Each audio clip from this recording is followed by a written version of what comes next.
was doing a lot of printmaking earlier, which is why all this stuff is out.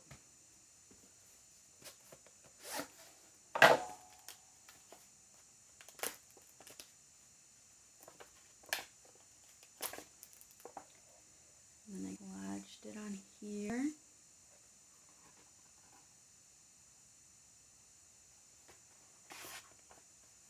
It's obviously, or at least hopefully obviously, not done yet.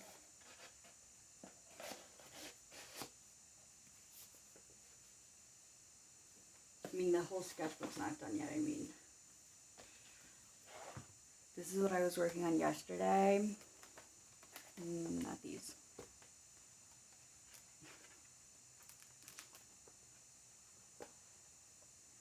I had tried record.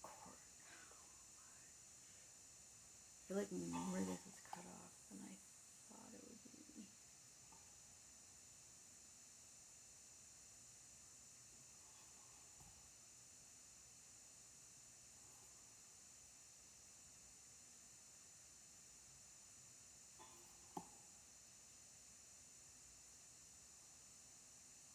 Okay, sorry, it's not perfectly straight, but whatever, it is what it is right now.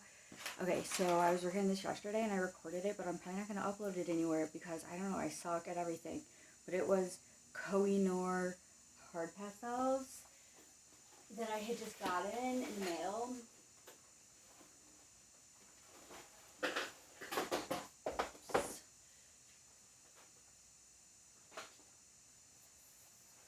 And I was comparing them to new pastels and the Faber-Castell Polychromo sticks.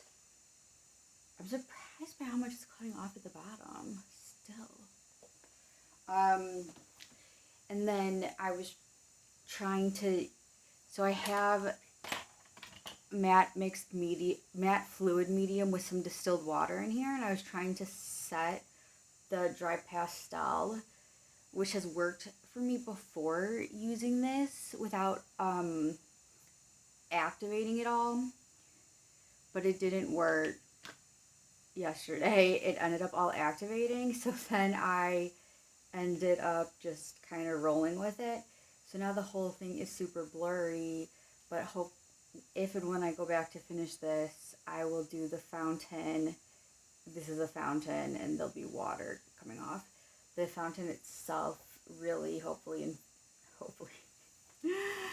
my intent is that the fountain might be the one thing in focus, and I wouldn't use hard pastel for that. I would use probably colored pencil or something more precise, TBD.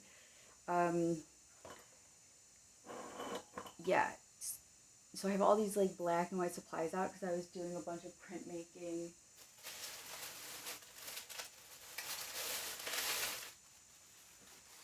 Just black and white stuff, mostly to put in that seawhite concertina sketch that's not black or white, mostly to put in that concertina sketchbook. And what I want to do next with that sketchbook is I want to continue collaging this stuff on it, and then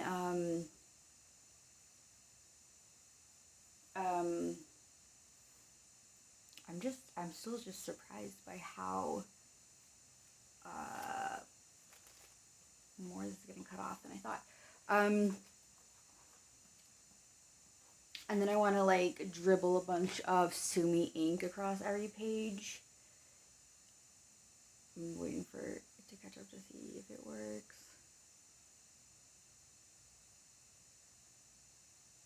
I need to like put down like a tape square to see like what the reach is of this stuff. It's supposed to autofocus. I don't think it is.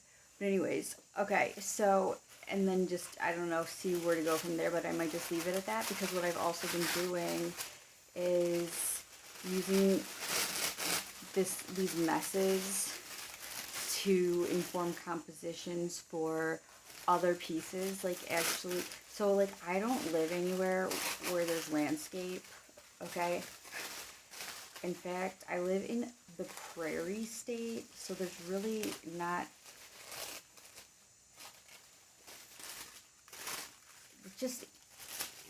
it's it's just not, I don't know, there's nothing like super exciting to see here. I don't know, like the landscapes I guess here aren't super inspiring.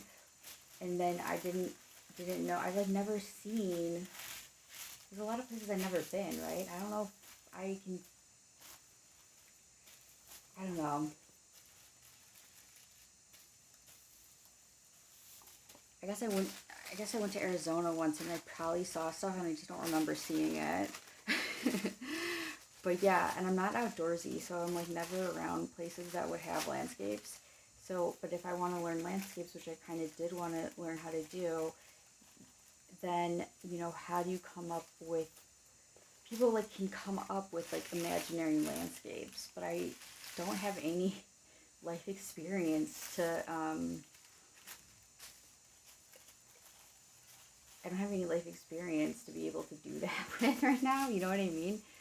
Like I just feel like you have to have experience with the real thing. I could be wrong, but at least for me, I don't feel confident whatsoever I don't know what a landscape looks like. I've like I said, I feel like I've never even seen one. So how do I come up with imaginary landscapes if I want to paint landscapes when I don't have access to like inspiring landscapes? So I've been using, you know, pull it out again. But these have been really helpful in like looking like landscapes. I've done a lot of stuff like this in other sketchbooks too, where this was just, you know, a brayer and then lifted off from a gel plate poorly, you know, but it could look like its whole own little scene, or like bodies of water or mountains or valleys or whatever. It's just stuff I wouldn't have visualized in my mind otherwise, because I just, you know, don't really know how to conjure up those images in my head yet. Or even if I was to even try to Google, I don't even know what to Google for. I don't even know what those words are for those things. Look at that though, it's all the setting spray in a water brush works, because none of that lifted off on this paper. And there was a lot on there. The other thing is, like, when I use hard pastels, I don't know if I have a mic out jack on my phone. I have to look later. Because I do have a mic that would probably help, because I assume this paper is really loud. But I don't do pastels vertically like you're supposed to. I just lay them flat because I am who I am. And this was honestly like wrapping paper from like probably some shirt from Nordstrom's or something. So it's probably not acid free. I could probably taste it. Do you remember as like a kid you would lick the crepe paper and it would be sour, and it was like the craziest thing? Why? Sorry, that's my cat. Why would my household have had crepe paper of all things? Is that like normal for households to have? Do you have a funnel, by the way? Like, do people have funnels at home? I've never in my life had a funnel. And I constantly am like, oh my god, I need a funnel. But then I never buy one, because when I'm going to sit down to order one or something, I'm like, wait, I've gone how many years without having a real funnel? I don't need to go buy one right now. But you know, in the moment, when you need one, you need one. I mean, there's workarounds, but yeah. And then this is a oil pastel. These are both on golden pastel ground. This is an oil pastel. Let me fix these lights.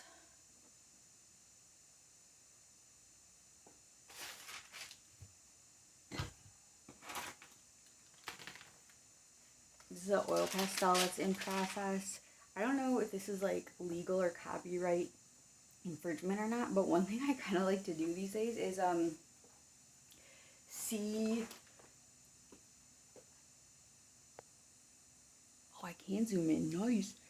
To find works in process by other artists that they've posted online, and then use that in process photo as a reference photo for my own work. And it's cool because, like, if I'm not looking at their finished piece, and also this, I don't even know if I know what the finished piece of this looks like, but I know that this was just a clip in a much larger oil painting of this one artist. I can look up the name later, and the thing is, like, I can't just go to the Instagram on my phone right now because my phone is in use for this, but, I think it was a much smaller, well, maybe not a much smaller, but I think it was just a piece of a much larger painting. And obviously my version of the work in process version is nowhere near done right now. I'm just showing it to you because it was like here.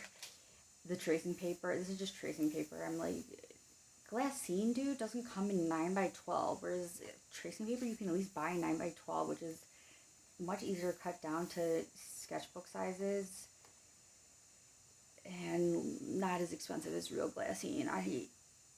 Anyway, so because I don't even know what the final piece looks like for with the references, I could take it in an entirely different direction, you know? It's cool. I've done it before. This is based on my own photo. It's cool because when I did it before, I love doing it. Well, this was an oil painting. I've done it before. My favorite, I think, is to do it based on underpaintings of soft pastel paintings.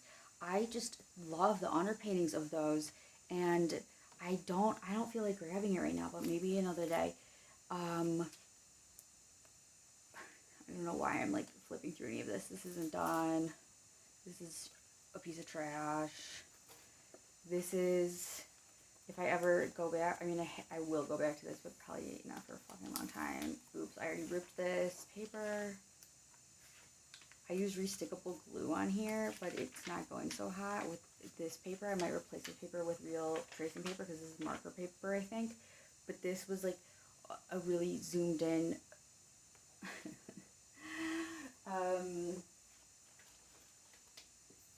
I'm so crazy that I am someone who will like glue this down or it'll bug me.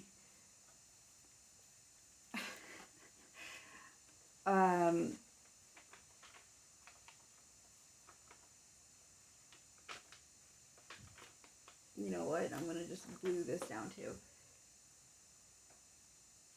And here's a cat hair. This isn't done. I'll do something on this eventually. I hope I'm like not in this shot.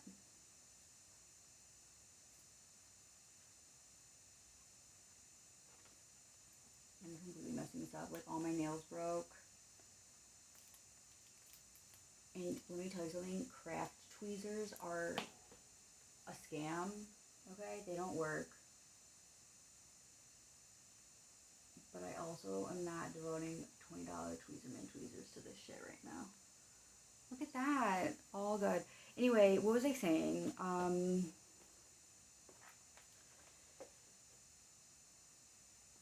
don't remember at all. I still feel like this is cutting off way more of the counter than I want it to. What the hell? Why you gotta be like that?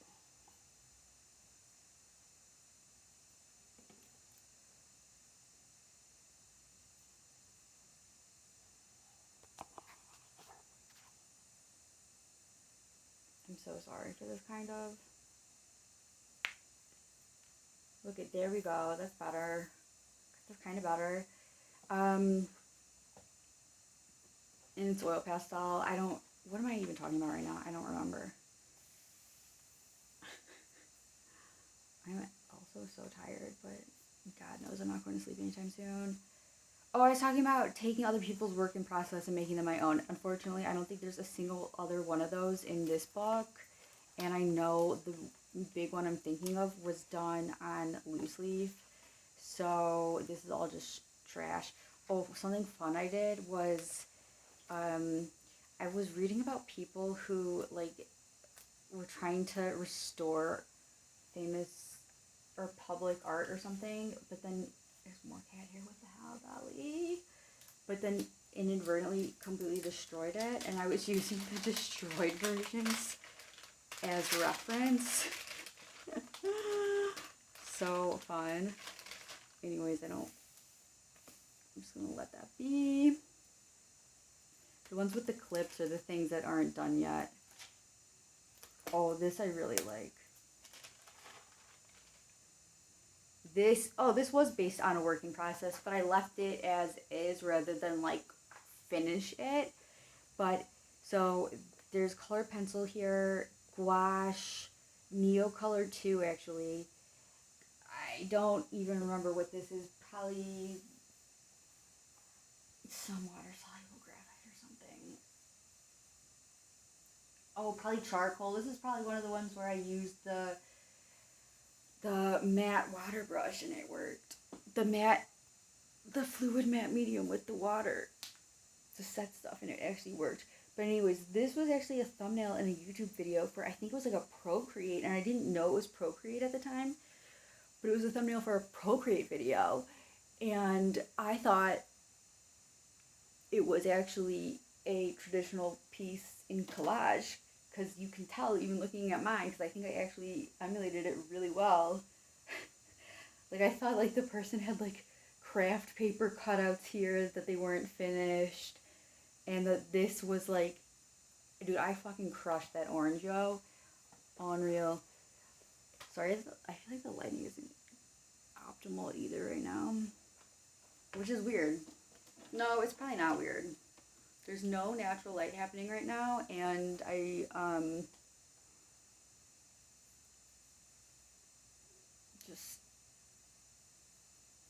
tired. Yeah, and so I've been really into actually, dude, I love, like, the orange really, I'm stepping away to help get rid of that shadow that I'm causing. But that orange really is, like, that bright, and it looks so real. Even in person to me, it's crazy how well I did on that orange. But I've been really into kind of making stuff look like collage that's not actually collage. So that's why that thumbnail that I use as a reference photo stood out to me in the first place, and why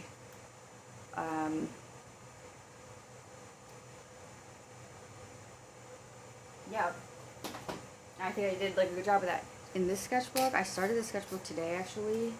Dude, the thing about graphite is like it's already everywhere. Oh, I bet when I erase it shakes this counter. God damn it.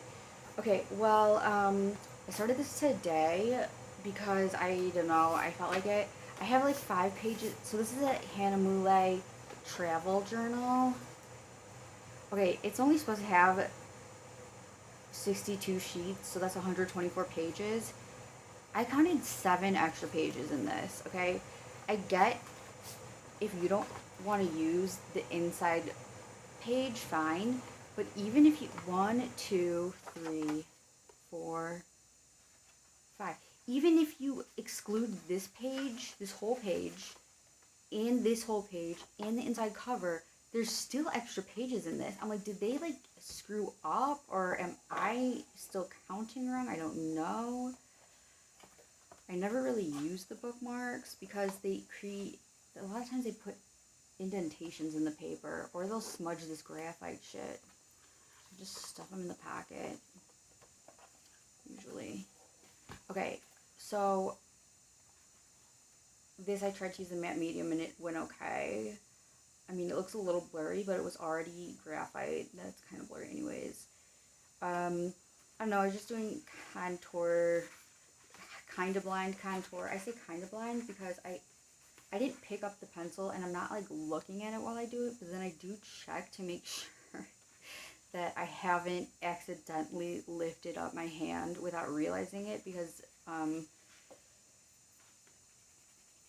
some of us are just, you know what, you don't need to worry about it, but it happens, and it is what it is. So then here, I tried to do the matte brush again, and then it smudged really bad right here, and then I'm an idiot. So while it was wet, I tried erasing it, like practically tore through the paper. I considered just like punching out a hole there, because I would rather there just be a fucking hole here than the thin paper with the, what's it called, the pilling on it, because I just can't deal with that. I just can't deal with that. So I ended up, this is still kind of annoying me that I got like glue all over here, but I ended up just collaging this dumb shit on here, and obviously this looks horrible because it's so, I'm checking, I mean, there's a lag, so I'm checking to see if I'm, oh nice, I did do it kind of right.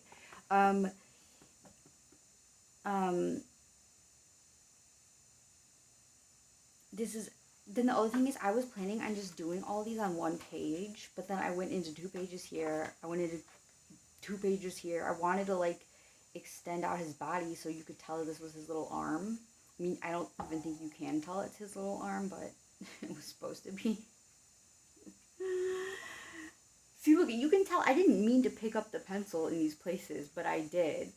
And I swear to God, I didn't mean to. This is where it was supposed to end, and it began over here. But I accidentally lifted it up over here, you can see. You can see here in places where I think I accidentally lifted it up right there. Whatever, so yeah, it's like uncomfortably close. And so then for this one, I was like, okay, I'm going to just plan for it to be 2 pages from the get-go. So that way I don't have to do anything like that. Ugly collage stuff to, well, or just like wasting this page. I mean, it's not wasted, but it's kind of wasted. I was thinking about like doing his face a bunch more times over here, and then I instead tried to fix it, and then it ruined it, so then I put the collage on it, and then I'm gonna not do anything over here, I don't think. I'm not planning on it. Probably not for him either. I mean, I don't mind all the negative space, I guess, but it's also dumb because you can see this is where the edge was, and it made sense to start it over here rather than at the real edge, but then I went over by like that same amount, so I'm an idiot. And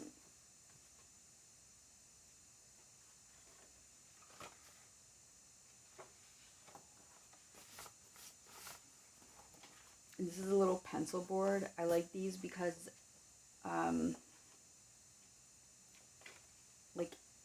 well, I fixed this one, but had I not fixed this one and I drew the lion, actually, yeah, and I had drawn the lion, this, if I was like pressing over here, it would have transferred over there. So with this, I did not fix this line because I don't really think it'll smudge that. I don't think it'll really smudge, but this way, I don't know, I feel like the stuff in the back is safer. Okay, these bulldog clips, they leave indents in all the pages, and once I do more pages in the sketchbook, I won't give a shit, but because I started it today, I'm still like, I'm not gonna unnecessarily put a giant crease in the pages when I just have all these dirty paper towels lying around that I can use instead to help fix that. Oh my god. I was so tired last night too, and then I didn't fall asleep until, I don't think I fell asleep till after 3 a.m. I was so pissed. I went to bed at 11. I was so tired. I was like, for sure I'm gonna, fall asleep before midnight. No.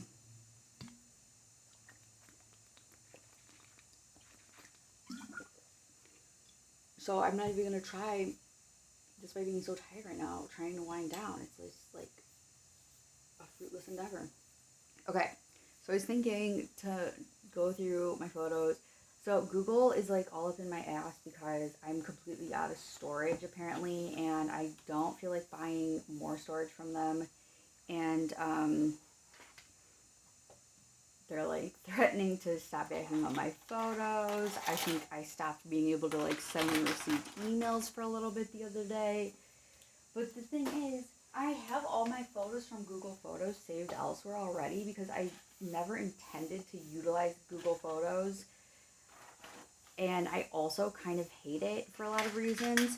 But what I do kind of like about it is that if I search zoo, it'll just show me every photo I've ever taken of animals. Or screenshots of emails I've received from the zoo. Or photos I've downloaded from the internet of animals at the zoo. So maybe I'll do a flamingo.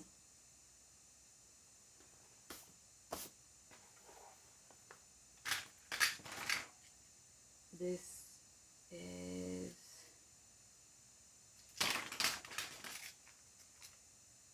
Why did I thought one of these was pink? Dude, these colors are so dumb though.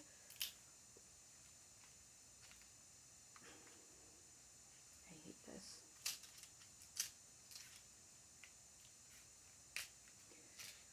Okay, one of them... Oh yeah, because I feel like this is probably pink. Because what the hell are these two? Orange and like vermilion it looks like, right? So then this has to either be blue, red. I just feel like these look so the same right now. So this has to be a magenta. Because I'm going to assume this is a red-orange. I mean an orangey red rather than a second orange. So we'll see. I have it in the lead holder. Oops. It would be awesome if it was pink because I want to do a flamingo. Oh my god, where'd it go?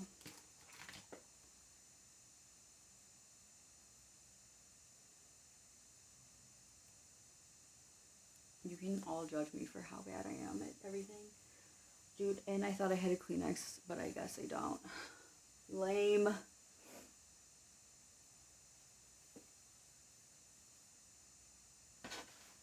Okay.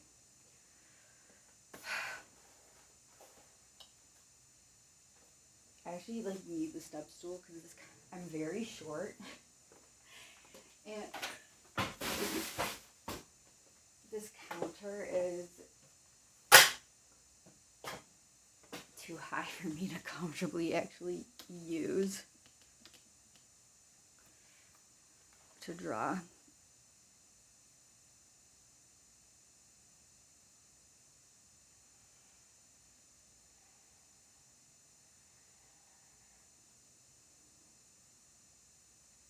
See? You see what I'm saying?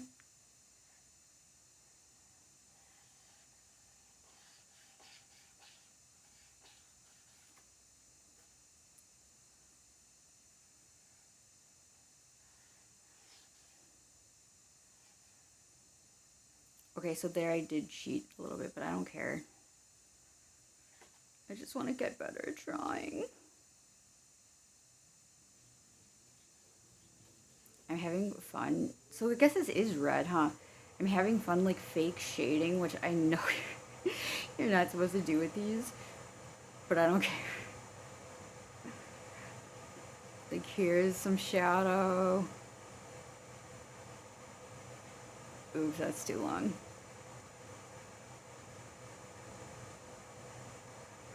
That looks way more like a swan.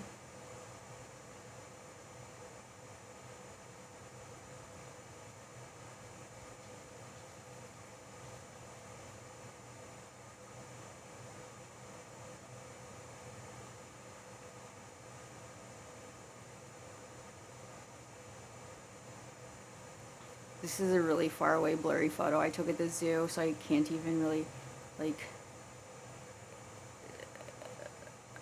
tell what his eye looks like.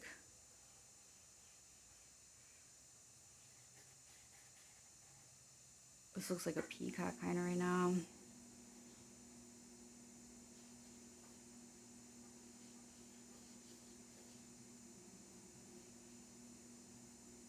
Dude, and look, why didn't I start it up there? Like, how do I keep fucking this up?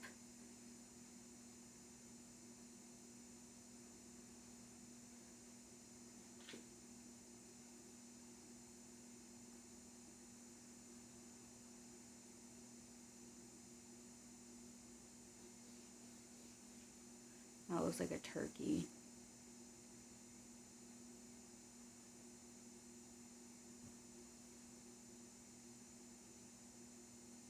I'm making the leg too short because I want to do the foot, I guess. These are, you know, creative license choices you have to make.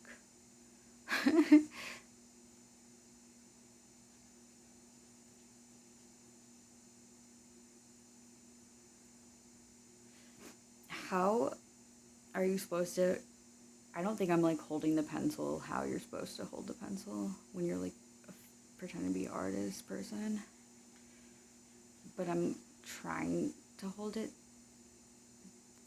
Ooh, this is a big white spot.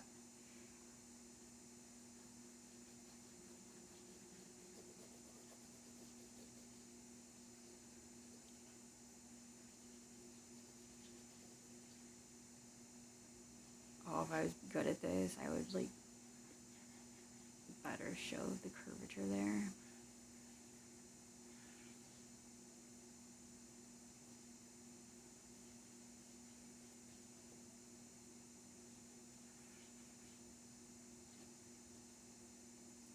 Yeah, you know what? Doing this, you realize, like, wow, a flamingo looks just like a peacock and a swan and a turkey.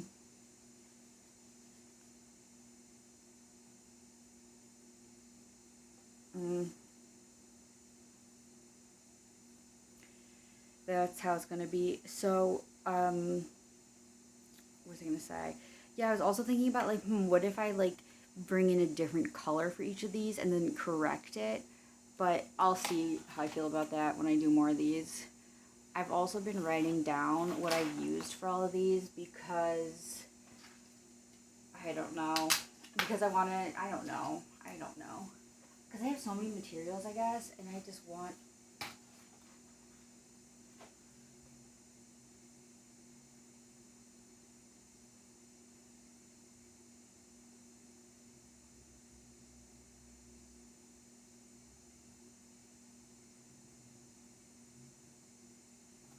I just want to, like, use the things I have. And so the best way to do that is to, you know, write down what I've used. And then not use the same thing twice.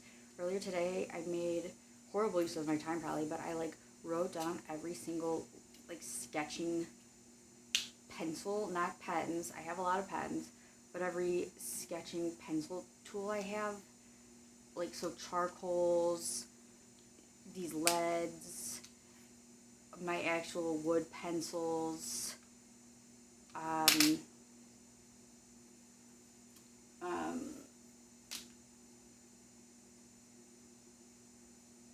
yeah, that's probably, I don't know why I'm, like, so brain dead right now.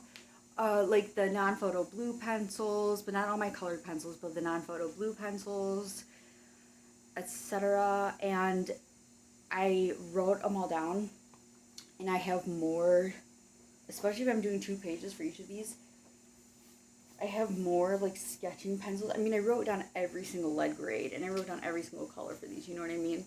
So that's, you know, I wrote, like, if I was to not use every Faber-Castell 9001 page, but would use just, you know, 6H on one page by itself, and then, like, 8B on its own page by itself. That's how I wrote them all down, at least. And I have more than there are pages in this by a lot. So that's kind of crazy, right? So I have a lot of drawing to do. Like a takeaway there.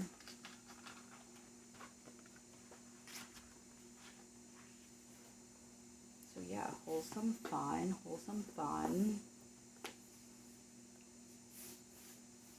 Then what I do is I also track stuff in Excel, to be honest.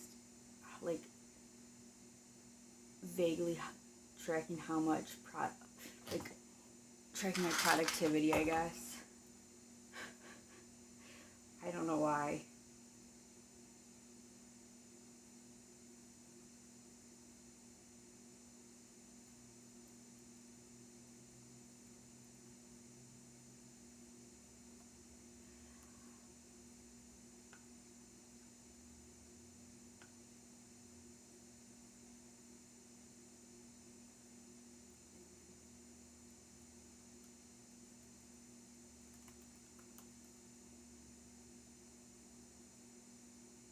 yeah, to see, I have all the sketchbooks I haven't used yet in here, all the sketchbooks I finished, all the sketchbooks in process, and then I write down how many pages per week I work on, and then including pages I don't finish, and I have all the pages that I haven't finished in there written down, and then I also, I don't know why I do this, I really don't. I also like, in my mind, to do per every sketchbook a 2-page spread that's like the correct format. So in this it's this way, but then in this one it's panorama, which I recently sketched and I cannot find it.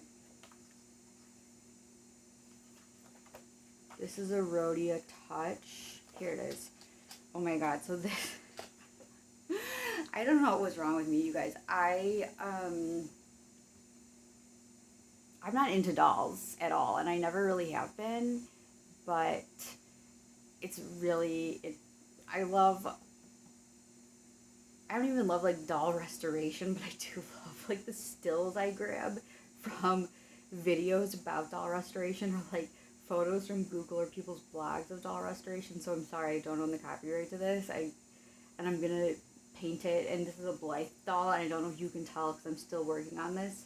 But anyways, my point is I like to do a 2-page spread of the sketchbook's true orientation, and then a 2-page spread of the other way for each sketchbook. So in this one, I don't think you can see this yet because it's just slightly in graphite because I'm not done with it, but it's this cat jumping up to catch it's going to be a falling leaf. I don't think I drew in the leaf yet. This was actually based on a photo I stole from, I think, Reddit, to be honest with you. Yeah, like the cat's tail. So I track whether I did that for each of my sketchbooks. So like so in this one it's a horizontal, and then the flamingo checks the box for a 2-page vertical. I know, so why? I don't know. I guess to challenge my creativity. I have a lot of sketchbooks in process that I don't have next to me at this exact moment because I didn't think I would need any of them over here. This is my shit show sketchbook, where it's just for a shit show.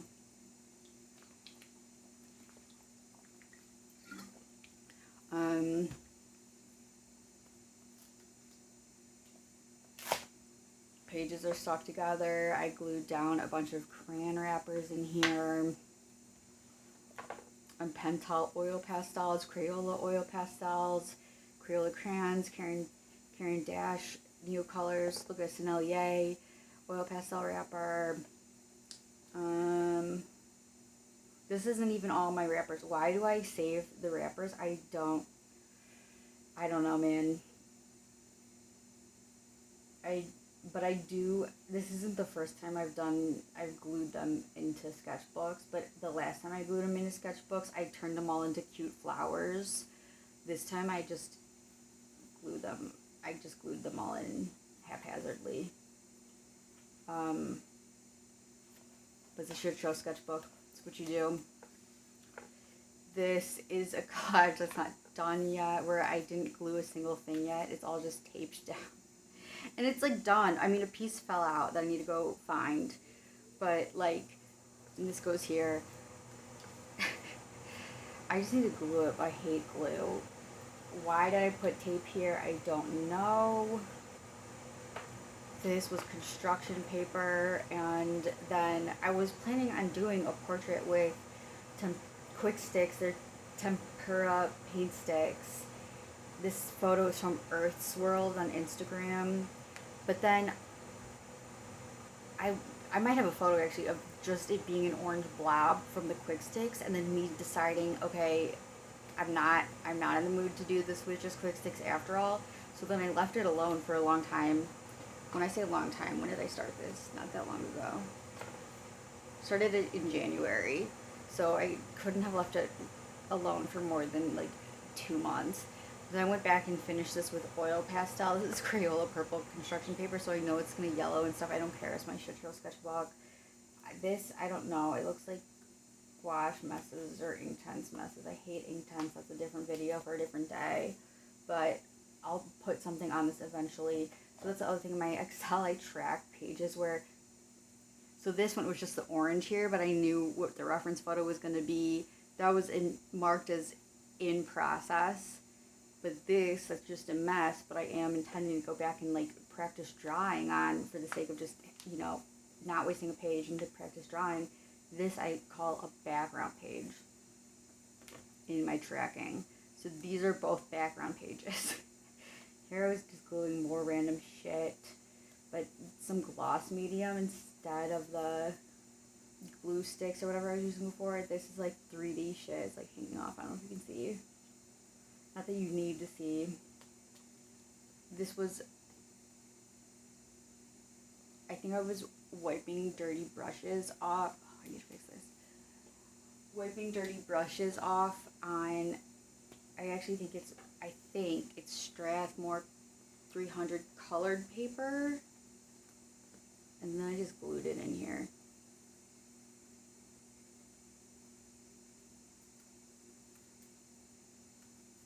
And then I glued other stuff to it.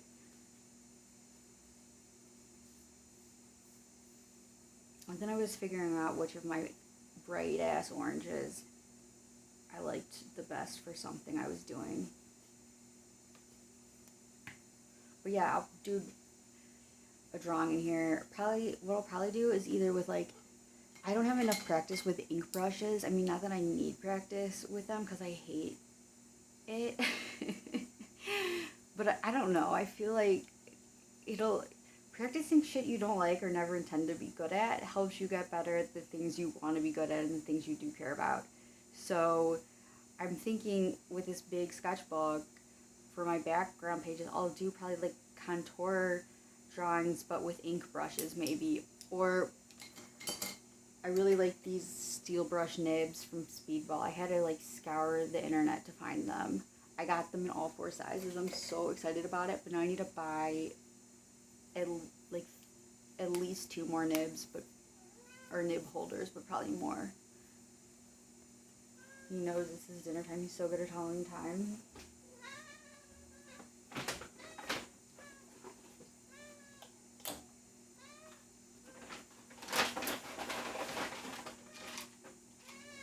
My love.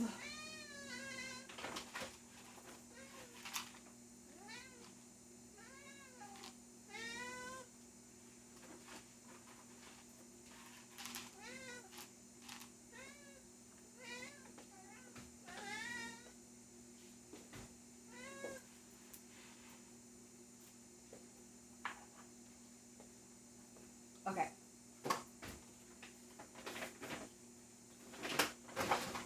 This is blue gouache, and then I decided I hated how the gouache was on this, so I never did it again. I was trying to figure out which of these browns matched a brown in the color dictionary. I think the second one actually is like that little Japanese color book because of something else I was working on. Again, I'll draw on this. This isn't done. This was inspired, I think, by the same artist that oil pastel I showed you, that I was copying his work in process photo as reference. This is also from the same guy. He collaged stuff like in a grid, or it might not have even been collage. He might have been better at things than me and just like toned each of the things in a grid. I don't remember. And then like drew on top of it. I don't know. It was cool. His values. I was trying to be intentional with where I put these lighter, or what will end up being lighter values. And it was kind of matching his value pattern. But then, I don't know, I hate cutting and gluing, and so I didn't finish this yet. This is all tempera paint sticks, and I decided like, okay, I'm just going to go for it. I'm going to just layer them up as thick as necessary. They dry so fast. They don't, and they dry unlike oil pastels. This was based on, I think, an oil pastel painting actually from another artist on Instagram. This is still in process. I really do like, though, how it's coming out. I just had been working on it for a long time and then needed a break. But you can tell I don't work in order. So when I was like drawing these grid lines and then like cutting stuff, and it's my shit show sketchbook, so I was cutting stuff right on this paper without using a cutting board or anything. And nothing cut through all the way, I don't think. But it did pick up some of this. Because unlike, you know, these other sketchbooks where I have a pencil board, even this one I have a pencil board, I don't have like a 25 centimeter by 25 centimeter pencil board, and even if I did, it's my shit show sketchbook. It is what it is. So this was gouache with the steel brush nib, and I loved what was happening. Again, I'm gonna like do drawings on this, like actual sketches of things, but later. I'm gonna need to get more water.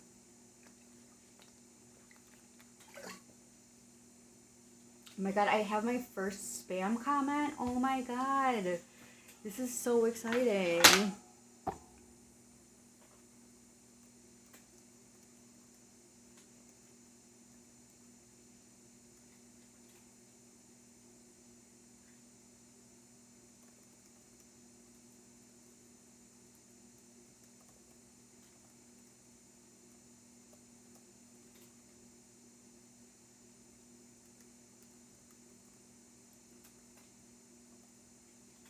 Can you add people on here? I have no idea. Oh, you can.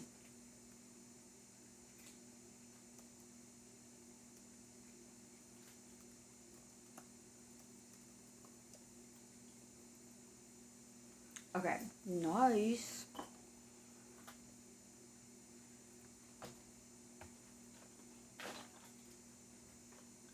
I'm getting more water, sorry.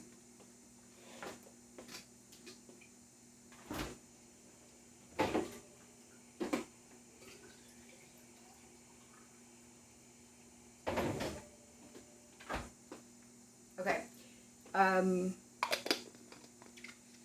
Gosh, I don't remember what I was looking at this color palette for. And then these were just crayons.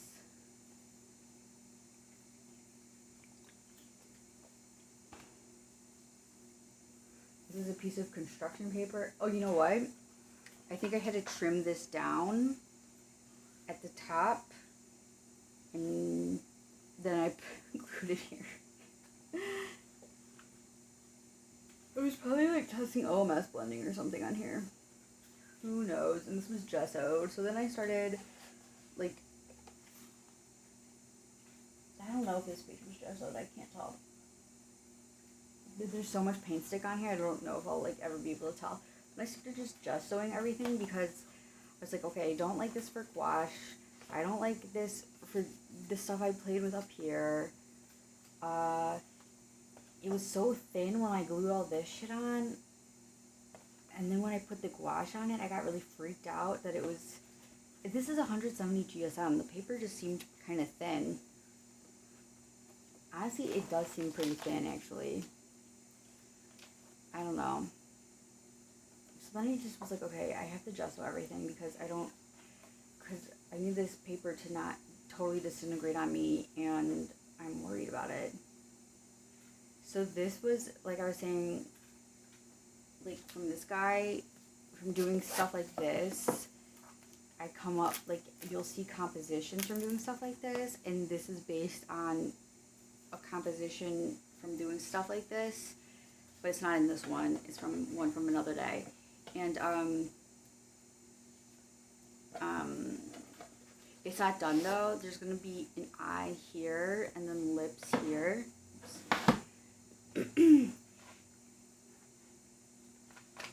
And it's gouache, but then went over some stuff with like colored pencil and then the colored pencil transferred a lot over here.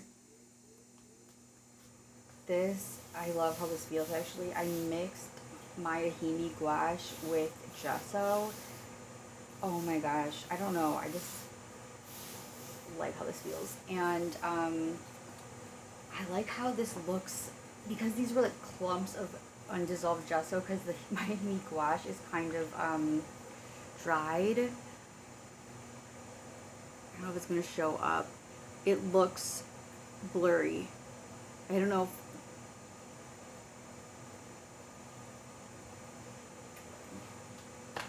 oh my gosh, I'm getting more comments. Hey, thank you. Welcome to my like first live stream. Now I'm more motivated to like show what I mean, that it looks like a blurry photo type thing. Something I've been trying really hard to do is to recreate blurred photos with art. So with like traditional mediums. So this was an oil pastel on wax paper, and then it transferred onto this side, but this side looks like a blurry version of it.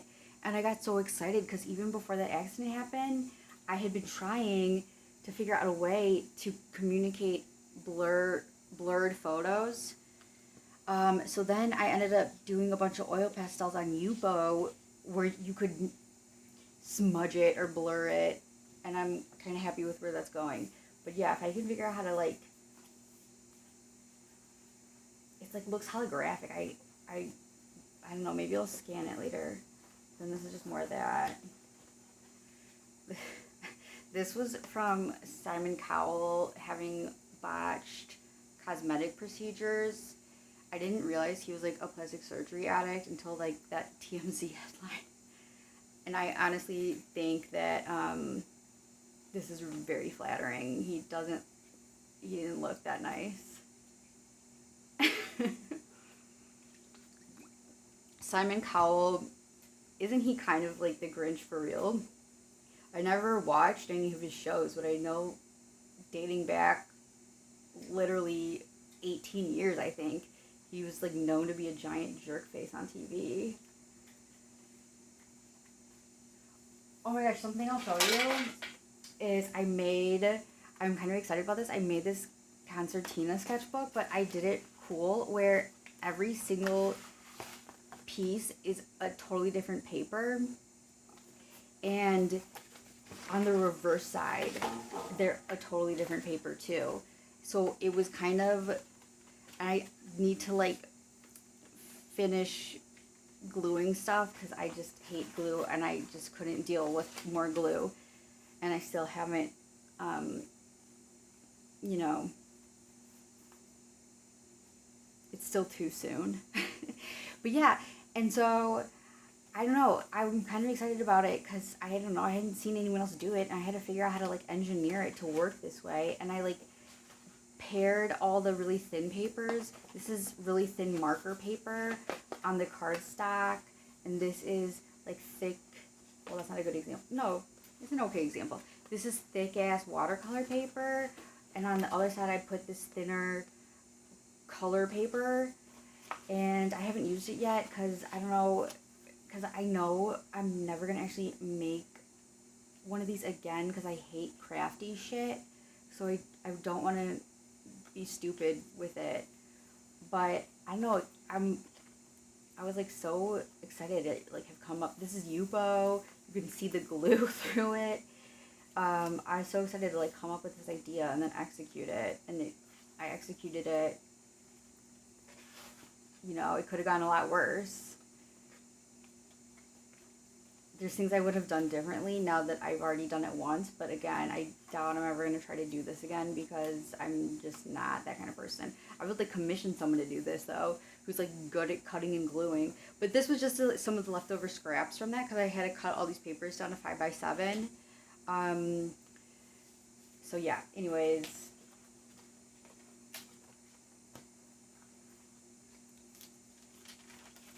These are some charcoal sketches that I really am pleased with.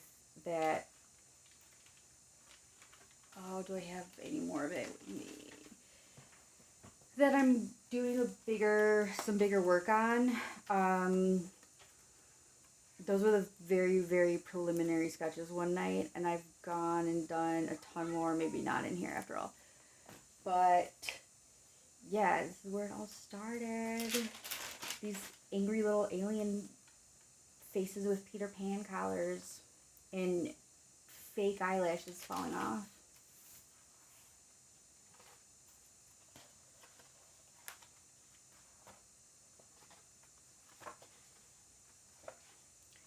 So this was kind of cool because I came up with this idea to try putting stuff in perfume. I worked for 10 years and then I saved money and then I stopped working, and well, now I work probably even more than ever, but doing art. That's how I did it. I haven't, yeah, I should talk more about it sometime. Thank you so much for your interest. But yeah, so this, Dolly, please don't do that. It's my cat, I'm sorry. Every day after he eats dinner, he tries to break in my closet. Okay, so I got this idea to put stuff in perfume roller balls, empty perfume roller balls to apply paint, or this was kind of diluted Sumi ink. No, oh, I'm actually wrong, sorry. This I actually did with a tiny brayer. But I did also have this awesome idea to put stuff in little roller balls. And it's a cool way to, like, I don't know. It was cool. Then later I realized I could have just bought like empty paint markers, but whatever. No, there's no cat treats in my closet.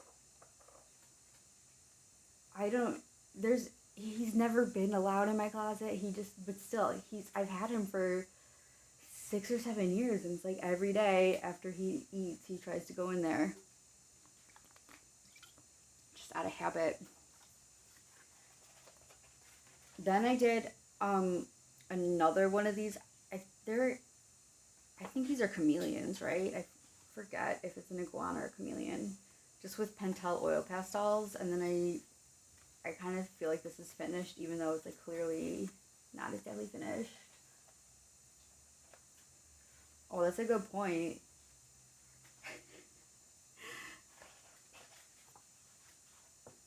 I don't know if there's anything else in here. This is not done, but this is oil pastels on, I think this is clear gesso, there's this woman who's been on TV a bunch. Her name is Nanette Hammond. I found her mugshots. She's been on TV, including Dr. Phil, I think. Now I'm second guessing whether it was Dr. Phil. But she's been on a bunch of those type of shows for spending hundreds of thousands of dollars on plastic surgery to look like Barbie. And she says she's from, I think, Cincinnati, but she technically lives in Kentucky. And I found 2 of her mugshots. And then she actually was supposed to have her own reality TV show, like, in 2021, like, recently. But instead, she and her husband got divorced. So, yeah, I don't know. When you don't know what to draw, or like you need inspiration, this is how I find it. Just finding weird stuff and then drawing it and then finding their mugshots.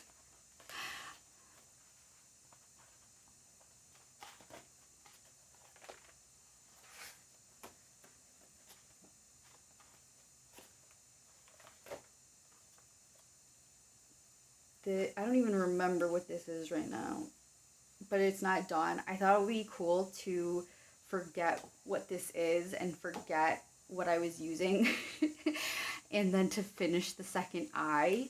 So the second eye will be in like totally different materials, and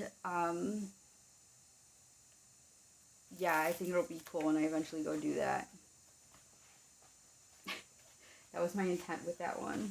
I think that's it in here. This is oil pastels of a photo I took, a jewel of a flower. I really liked how the values, the contrast was coming out.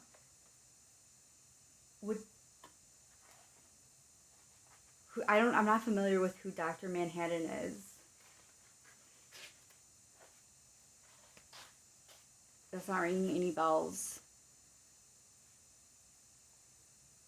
I assume you're referring to this portrait. It's honestly, I feel like it's probably someone from the Instagram account Earth's World. Oh, this is a woman. I'll have to look that up. I'm not in tune with, I don't know. I don't have a TV. I haven't had a TV for my entire adult life. This was using gel. So this first one was, I drew an apple and ballpoint pen on here and then gel printed the color on top. This is, I drew with ballpoint pen on the gel plate and then printed it. This is just a mess. This one, I put the color on the paper first and then I printed the ballpoint pen on the color, and I really like how that one came out. So now that I, figured this out, I can go do more intentional things with it. I can go get like another sketchbook that's more exciting.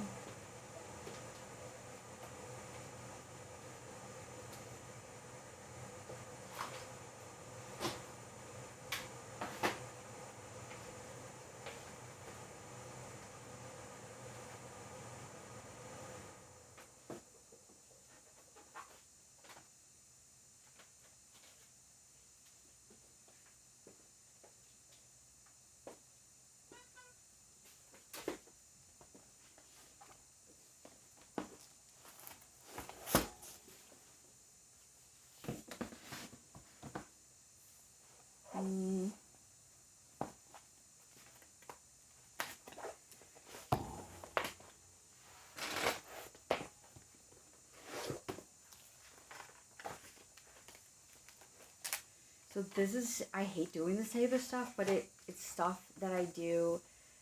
You know how people do like warm-up sketches? These are like my cool downs. I'll do them like without any lights on practically, without even probably my glasses on.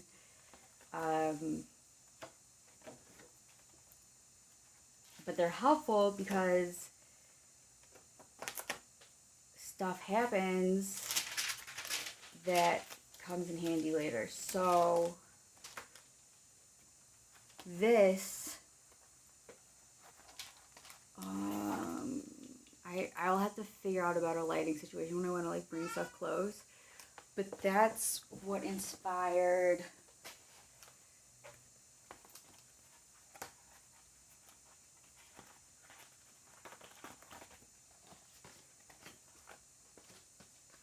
gosh, now I can't find it. Inspired this, and this looks like a mouth to me, and this looks like an eye to me, and so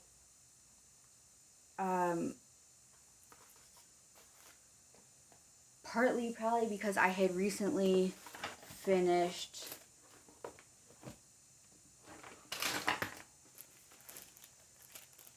which I also bet will take forever to find in this book.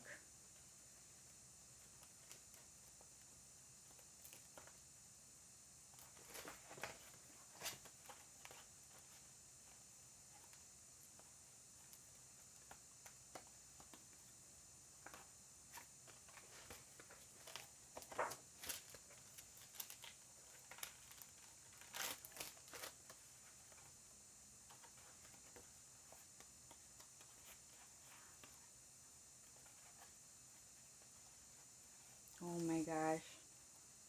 Here we go. Because I had probably... Okay.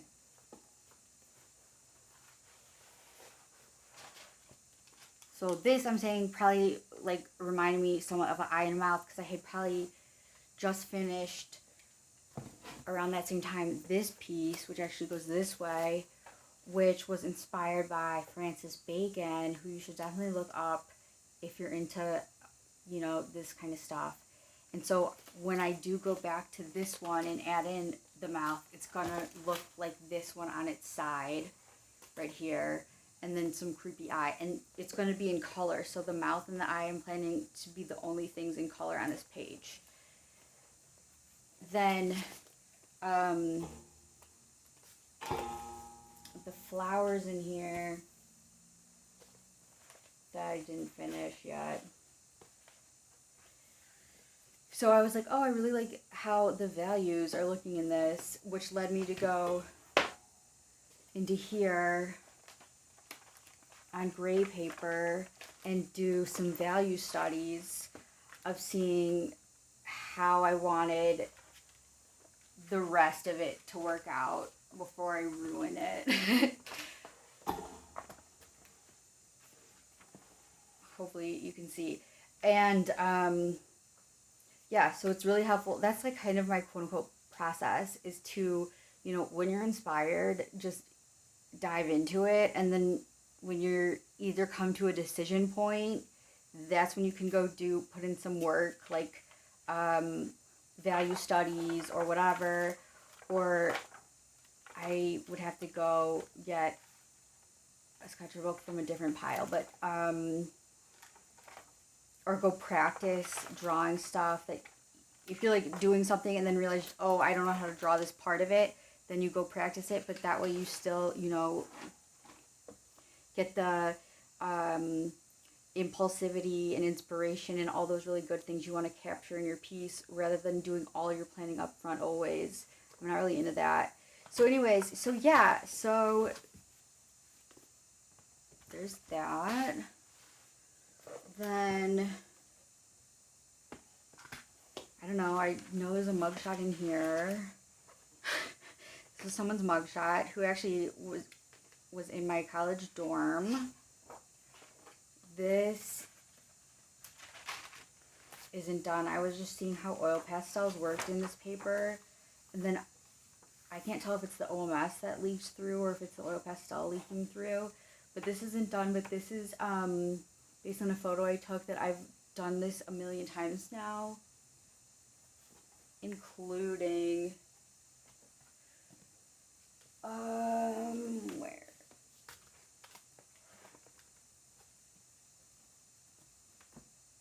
where did I just do it the other day?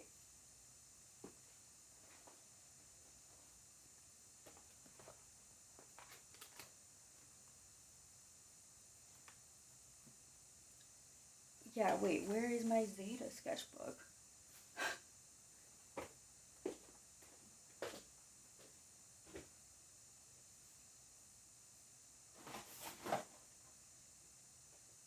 How is this happening? Oh, here it is.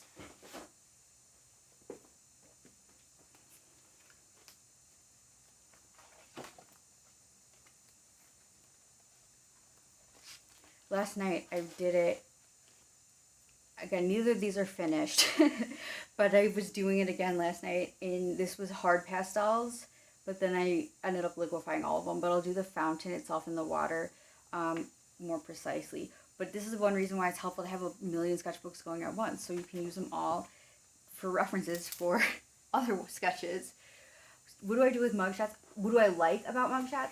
Okay, well, first of all, they are public domain, so you can't get sued. So I can draw them all, including like celebrity mugshots, and not get sued for it. And because, you know, the lighting is always bad. Well, it's not ideal for portraits because, you know, they're well lit up, but it makes for, that means you can kind of, it leaves a lot of room to have a face to use, but then to add your own shadows as you see fit, I guess. And also because people's expressions in their mugshots are always, I don't know, they're kind of interesting to me.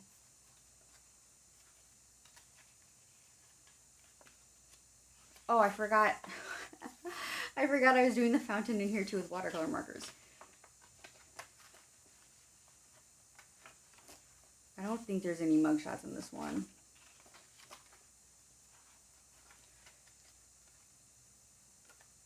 Oh, actually, this might be a mugshot of Gwen Shamblin.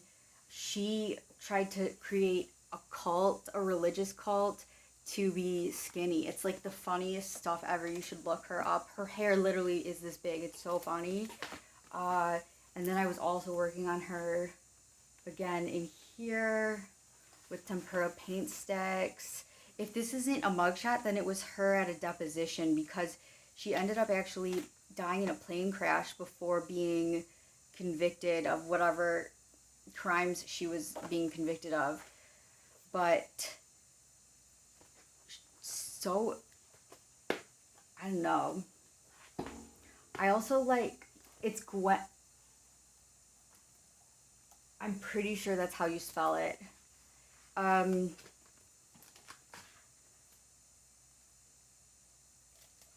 I was working on her again in here. This is, I actually think this is just crayons. This is Jodi Arias. Have you heard of her?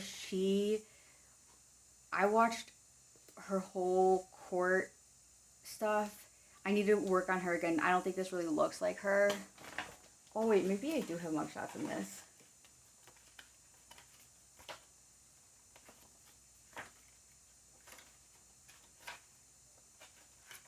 Here we go. This is me trying Jodi Arias again from her mugshots, and this is Casey Anthony's mugshot.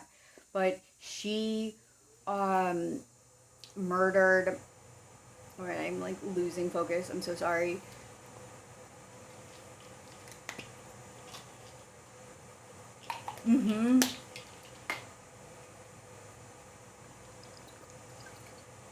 She murdered a guy.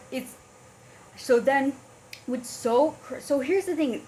Studying her case, I learned so much about how screwed up the United States justice system is, because guess what? The justice system isn't there to protect the victims. It's there, you're innocent until proven guilty. The justice system protects the criminals. That's why it's called the criminal justice system and not the victim justice system. And so she got to say whatever she wanted as her defense and was on the stand for like a record of 18 days testifying, smearing the murder victim. And the trial isn't about getting his family justice. It's about the state putting her, it was actually in Arizona, which has the death penalty, and the prosecutor really wanted to get her the death penalty. And but in Arizona, you need all 12. It's a really weird process in Arizona. I learned a lot about the death penalty too, because I live in a state that doesn't have the death penalty, so I never really knew much about it. But in Arizona, there's like multiple phases. After the jury decides she's guilty, then the jury has to decide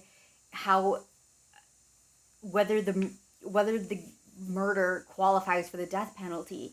And once they decide, yes, it does qualify for the death penalty, then they need to agree to give her the death penalty. Well, the first jury said she was guilty and that the punishment should be that she's eligible for the death penalty, but then they could not agree to actually give her the death penalty. So then what happens in Arizona is they redo the whole freaking trial. Dude, so her defense is paid by the state of Arizona, so all the taxpayers are paying for her defense, and then the state of Arizona is also paying for the prosecutor to prosecute her twice, okay? So all in all, it was like over $3 million from taxpayers in Arizona and she didn't even end up getting the death penalty, okay? And the murder victim's poor family had to then sit through her smearing him twice, okay? Because they had to do a retrial because the prosecutor was hell-bent on getting her the death penalty, and he failed. I have a lot of problems with him. His name is Juan Martinez. I don't think I even drew him at all because I just could not stand him by the end of it. And he actually recently got disbarred for prosecutorial misconduct, partly during her case. Because you know what? He didn't even do a good job, okay, prosecuting her case. It was such an open and shut case because her DNA, all of the forensic evidence was there, and she confessed to murdering the guy, okay? But instead of proving beyond a reasonable doubt that she killed the guy and did so in such a horrible way that she should get the death penalty, he just, like, he would be very inappropriate during his cross-examination of the defense's witnesses. And because what happens is, so then the defense would be like, he's acting so inappropriate, this deserves to be, like, dismissed or to be redone because he's acted so inappropriate, it's going to taint the jury.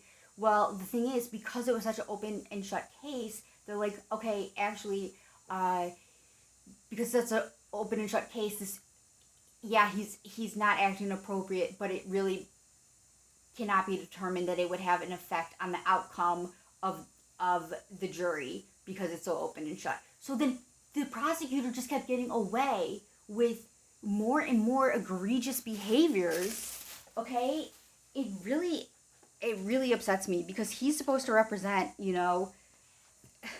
justice, and he wasn't trying to get her the death penalty or to get justice for the murder victim's family. He wasn't doing any of that. He just liked going on power trips by just acting so inappropriate for these open and shut cases that finally in like 2021 or 2020 he finally got disbarred for that exact activity. And I'm glad because that's just really effed up. Anyways, so yes, I like doing mugshots. I guess I'm really interested in true crime. I also, like learning about how screwed up the system is. And, it ends up how I justify, watching her whole trial. Because here's the thing, I don't just I watched all the boring parts, like what's considered boring. I watched all the pre-trial hearings, all the evidentiary hearings, all of that, all the motions, all of it. I don't know, I'm into that, but the way I justify spending time watching things like that is by, I don't know, making art about it. They have more actually in this one. This was her defense attorney at the retrial.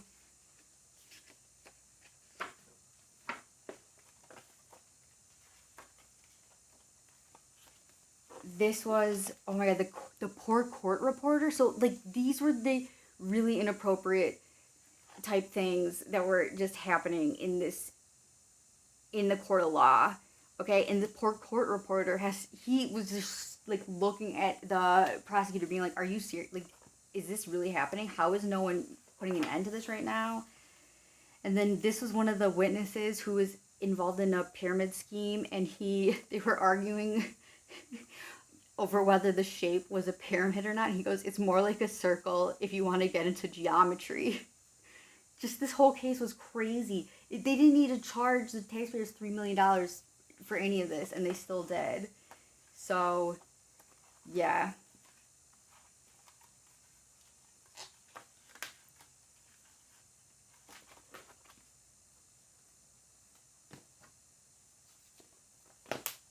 I don't know if I have anything else interesting to share tonight.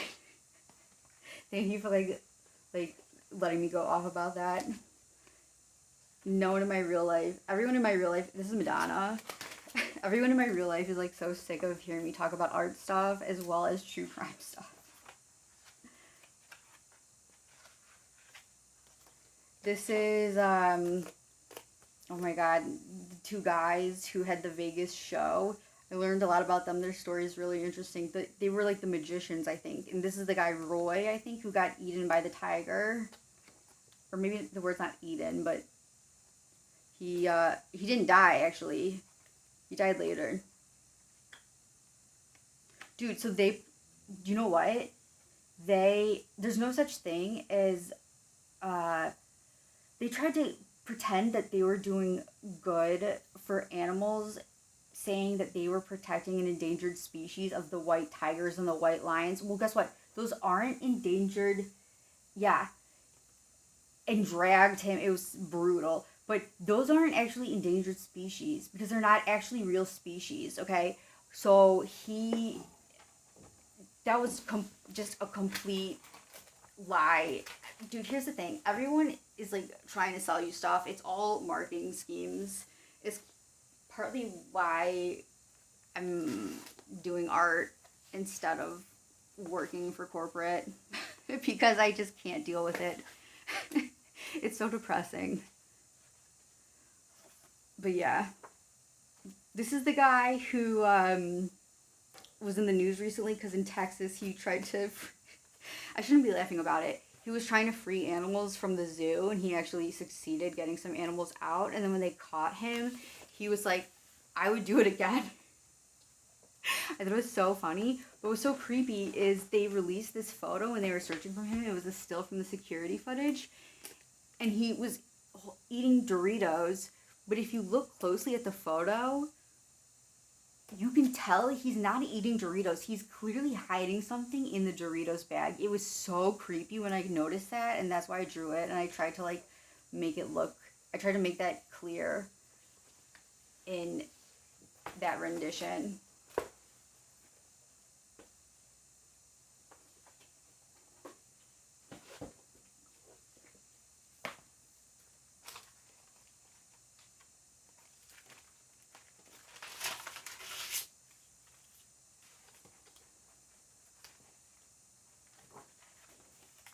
This isn't a mugshot, but she's in jail for a long time for killing her mom. It's, what's her name? Gypsy Rose. Do you know about her? Dude, exactly. For real. Or, it's so, I don't know. It's so unsettling that he could just,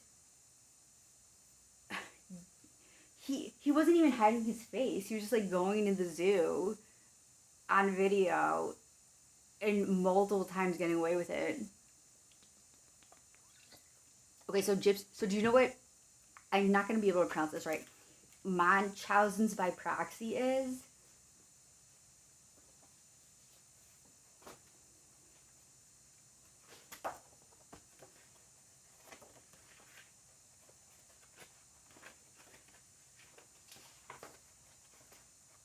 This is Gypsy Rose here too.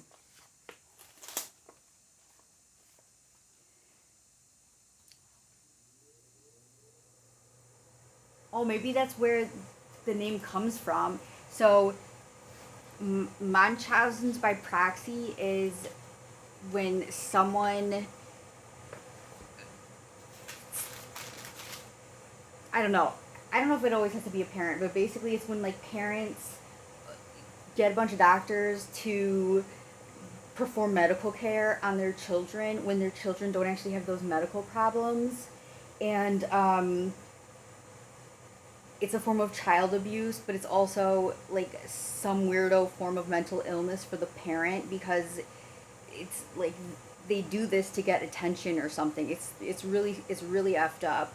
But, so, Gypsy Rose was, like, I don't know if the word famous is correct, but her and her mom were on, like, TV and going on talks and stuff and, like, getting free trips to Disney World and getting free housing because they were victims of Hurricane Katrina, but also had overcome so much adversity because Gypsy Rose was, like, wheelchair bound for forever and also had all these other problems and also had, like, the intellectual abilities of a 6-year-old or something and also, like, had a feeding tube and also had, I don't know, just allegedly, like, this was her mom and then Gypsy Rose going along with it, but Gypsy Rose didn't know any better, right? But then Gypsy Rose was, like, 20 years old and killed her mom. Well, she didn't kill her mom. She found a boyfriend online, because this was back in the day where, you know, if her mom knew about controlling internet activity or monitoring it, because I think this Munchausen's by proxy stuff is like a form of control, right? Because she's keeping her kid in a wheelchair and keeping her sick and dependent and getting all these surgeries performed unnecessarily on her. Anyways, so she found a boyfriend online who seemed to have actual like mental disabilities, but anyways, and convinced him to come visit her and to kill her mom for her, and that's how she escaped. And it's so screwed up because she tried running away. She was 20 years old by the time she finally like carried out that murder, but she had tried running away multiple times before, literally running away without a wheelchair because she didn't have any of these health problems at all, and going to like the neighbors or like to the police and then being like, how are you running? Like, you're stuck in a wheelchair, and would bring her back to her mom. And yeah, her mom had like all of her teeth removed or something, had like probably one of her organs that I don't remember which one, but like an organ removed. All these crazy surgeries is crazy. And this is like a real thing. Anyways, so she's in jail, but these aren't her mugshots. But she's gonna get out of jail soon. I think she only got 10 years. It's so crazy to me kind of that she was in jail, because I feel like in a lot of ways, like, what she did was a form of self-defense in the grand scheme of things. Because she was being abused by her mom her whole life. But she says she has more freedom in jail now than she ever did before, because now she's like allowed to walk and allowed to, you know, just exist. So yeah, she's really interesting.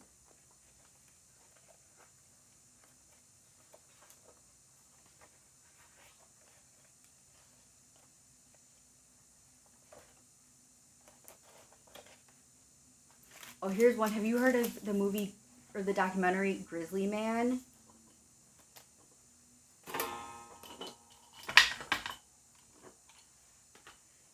Yeah. Dude, Tim, yeah, this was him. I need to fix it a little bit. I made, like, the mouth area too dark. Yeah, that movie's so crazy. Dude, people are so dumb, I feel like, because I saw, you know, a bunch of people being like, so you know how his dying was all recorded, and there's a part in the documentary, I can't talk,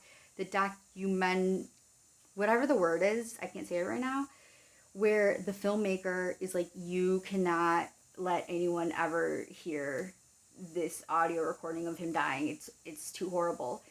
And the filmmaker like included that in the documentary, and there's like this stupid ass reaction of people being like, you guys it needs to be released. It needs to be released so that way people learn not to try to live with grizzly bears again. I'm like, you people are so stupid. No one's tried to live, yes, no one's tried to live with grizzly bears since Timothy was his name. And Telly, come on. And Telly, maybe he likes trying to get in my closet because the doorknob is loose, so it's like a toy. And no one's tried to live, no one else has ever tried to do that, and no one else, Timothy Treadwell, no one else is ever going to try to do that. We don't need to hear, I mean, if someone was going to, like, release the audio, yeah, I'd probably listen to it. Why not? Actually, I don't know if I would, because it also is probably the kind of thing that, like, you just can't forget, and it probably would be really more horrible than we could ever imagine. But it's like, the people saying it needs to be released to prevent others from trying to live with grizzly bears is the stupidest thing I ever heard, because no one is ever going to try to do that again.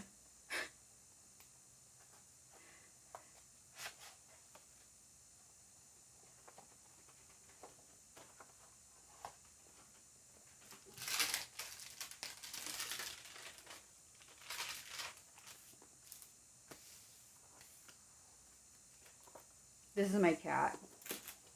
This is Mary Kate Olsen.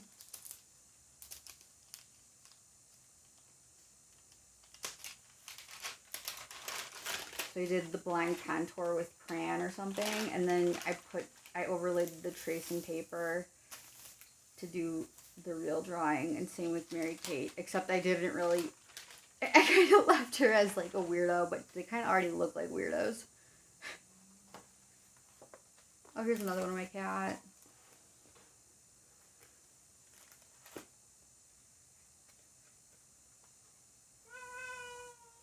What? I need to look that up. What is that?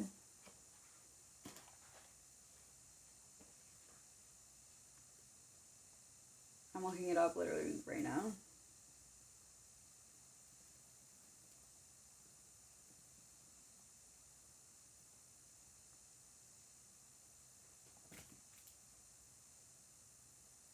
Oh, yeah, I know. I know that he's a good filmmaker, and I know that I need to see more of his films. So I will look into these two.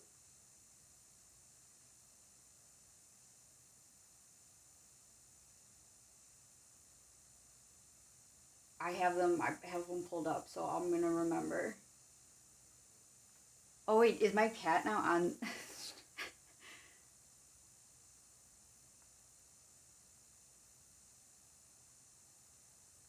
Or just his little feet?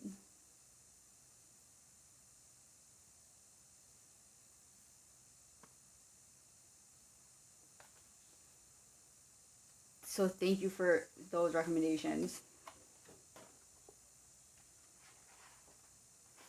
This is probably not as cool as I thought it was, and kind of still think it is, but so you know how some brands, they have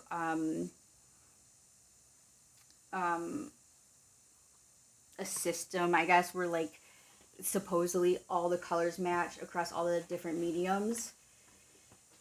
So instead of, so I mean, this is Faber-Castell Cobalt Turquoise, and their Pitt pens, their pastel pencils, and the Albrechter watercolor pencils. So supposedly, like, this is supposed to be, I mean, they're clearly not all the same, but whatever.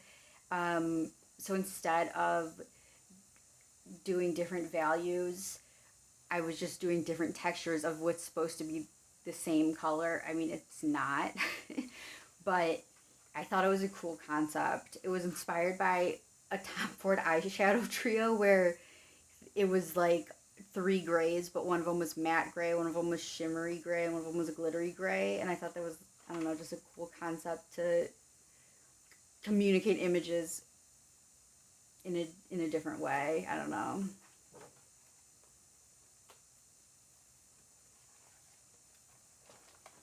Do you know about, so I'm obsessed with Jean Bonnet.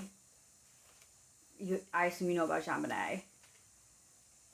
This doesn't really look like John Ramsey, but I mean, it is. I was trying to make it look like poster art, but this is crayons. I don't know, I thought it would be cool to like try to convey like digital or really graphic art, but you know, with crayons. Yeah, I'm obsessed with Jean Bonnet hardcore. So I have a lot. I have Patsy Ramsey in one of these.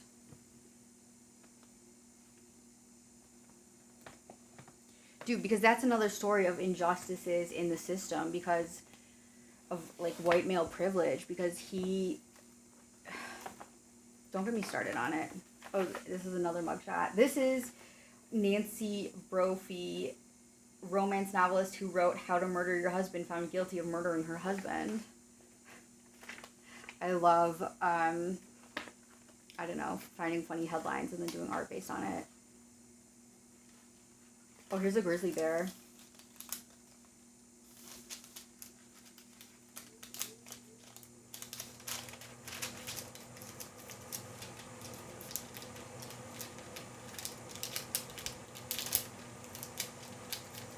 And I'm ripping this to smithereens. Whoops.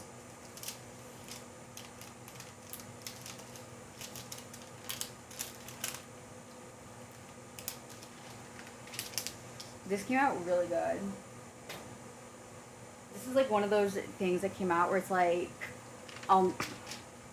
it'll take me forever to be good enough to do the things that went well in this intentionally.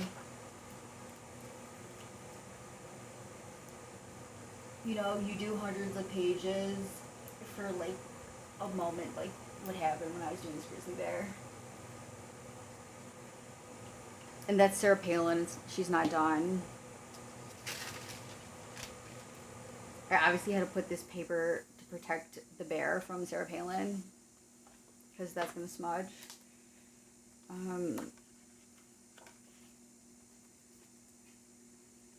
This doesn't look like him, but this was based on Alec Baldwin after he shot a guy. I listened to his whole police interrogation, and when he was on the phone before getting interrogated, he said, he literally said this on the phone before being interrogated for shooting someone. He says to someone, and we'll go enjoy ourselves. It's all paid for. They're not going to give us the money back. He was like talking about like going on a vacation or something. That's just insane to me. That's Patsy. All I'm saying is I did not feed her pineapple. If she looks out of it, it's because she really did look out of it in the photo I based this on. Not that my recreation was off. Because she was like on some benzos, it definitely seemed like. Okay, something fun you should do is, so you know how when you were a little kid, how would you draw animals?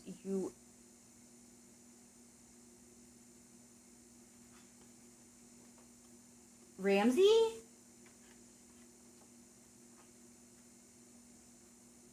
Or Alec Baldwin?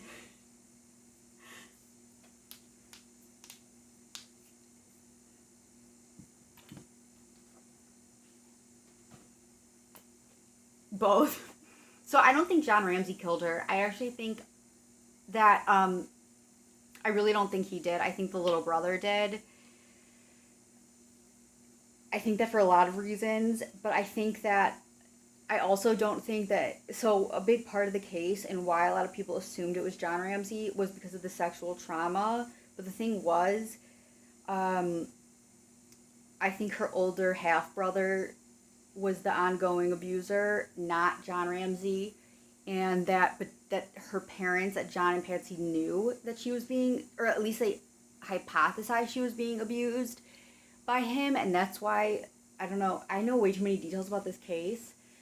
That's why it was found that a dictionary had recently been looking up the word incest. I think probably because they were really religious, and they were probably like, wait, is it real incest if it's only her half-brother? Because they knew, because the mom kept taking her to the doctors for things that would suggest she had been being sexually abused, and it was always happening on Mondays, and the older half-brother was only home from college on the weekends. So I really do think it was him, but that the parents knew, and that's why they mutilated her to look like it was like a rape case when it wasn't, or at least the murder wasn't. I don't actually think that John Ramsey's killed anyone. I don't know about Alec Baldwin, though. I mean, dude, have you listened to the voice message he left for his daughter when she was like 13, calling her a disgusting pig or something? It's horrible. So he's not a good guy. And then he went on to have like 7 kids with his second wife, or I don't know if it's his second wife or his like 5th wife. I don't know, but Hilaria or Hillary Hayward Thomas. Have you seen the South Park movie where they like bomb the Baldwins? This is supposed to be Susie from Curb Your Enthusiasm. I did a bunch of her wearing that top hat. I really liked her top hat. Okay, I love the South Park movie so much. Do you know what I'm talking about when they're like, if you want Billy Baldwin, call his number. Stephen Baldwin was always my favorite, but he's also not a good person either. He's like a giant Trump supporter. There's another one of Susie.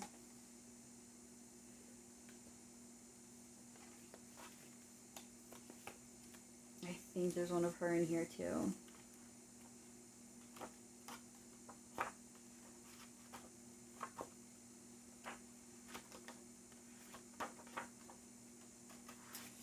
Yeah, this one might look the most like her. Love curb. Okay, so I was saying though, something fun to do is like, so remember how when you were a kid you would draw animals and you didn't have an iPad or a phone or a computer or a book even, you just like had your crayons at, you know, Chili's while waiting for the food to come and you would just draw animals. So I was like, okay, how do we do that? So I started trying to do that. So like drawing an animal from memory. This was frogs. It was on a page with braille roll off, so they're hard to see. And I couldn't remember. I'm like, wait, do they have 2 legs or 4 legs? I'm like, I feel like they have to have 4 legs, but where are the front legs coming from? And so then when you actually go look up references after, it's so interesting because it's like their shoulder blades are so weird. How they're like in their neck, basically. I knew that they don't have a mermaid tail. I asked my friend with a toddler I told my friend, like, ask your toddler how many legs a frog has, and she said that her toddler said they only had 1 leg, so then I drew this mermaid frog. But anyways, and I was like, wait, how many toes do they have? And I think the front is 5, but that 1 is normally going backwards. Anyways, I don't know. I've done it before, but in sketchbooks that I would have to go through, they're like put away because they're finished.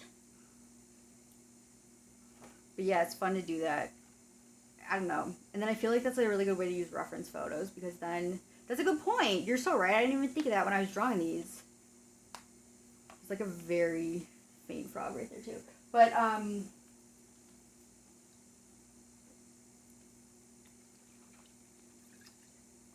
I feel like that's like a really good way to use reference photos because I mean, I've seen other advice on how to use reference photos and it's like, study it and then try to draw it and then keep trying to draw it from memory until you know exactly what it looks like. Well, no, who cares? I don't need to have memorized what a shrimp looks like. I really don't care. But there's way more thought processes involved when you're trying to figure out from memory, just like you did as a kid, what does it look like? And then when you actually go look it up, I'm going to remember, not that I need to remember, but I'm going to remember the anatomy, like the weird shoulder blades or like the weird shapes that I'll use, see how their back, this is like their heels basically, this is his foot, it like goes all the way behind his butt, like that's so crazy. So I don't know, those forms are going to just stick with me and be more useful to me in other works than had I done something like I just see a lot of advice about. I don't even know if you can like see what I'm talking about because it's on braille runoff. Then what I also just see people say you're supposed to do with reference photos to study art that I disagree with.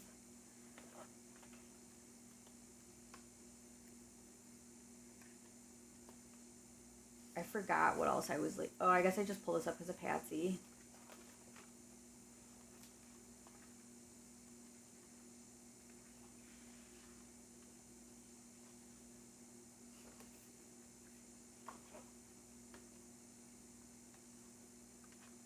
Oh, this is also from the Jodi Arias case. Oh my god, because Jodi Arias gave up her, I guess you get to like beg for forgiveness at one point before the judge sentences you. And Jodi Arias said no. She didn't want to do it. And so the judge asked her, "Have you taken any medication today?"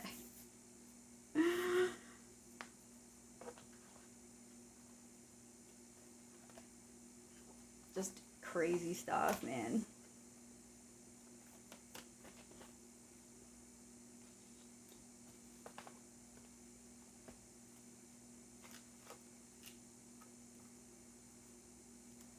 this was kind of good.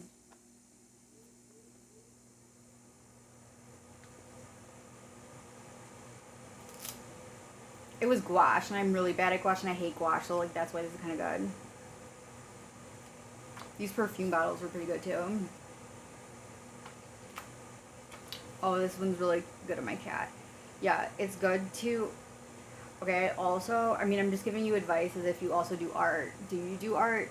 Everyone should do art because it's fun and it's like, you know, way healthier than other things you could be doing, I guess.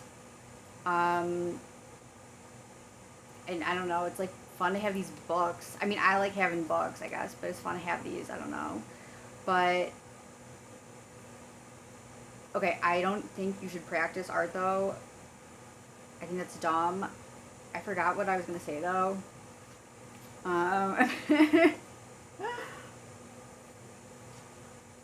Oh, that instead of just doing something over and over and over again, like I feel like that's just try it or just keep doing it or whatever as a way to learn. No, fuck that. Instead, get really good at self-critique, honestly. Like, know what you like about the stuff that you've done. Know what you would have done differently when you redo it. Redo stuff. Oh, iterate. It's all about iterating, okay? And no, everything's cyclical. The world literally spins in a circle as it spins in a bigger circle. That's just how everything is, okay? Don't try to make things linear into a nice, like, A to B to Z process. That's not how stuff works. It's gonna be iterative. It's gonna be circular. That's just how it goes. So that's why I have like all those sketches of the fountain that are still in process. That's just how it goes. There's nothing really interesting in here.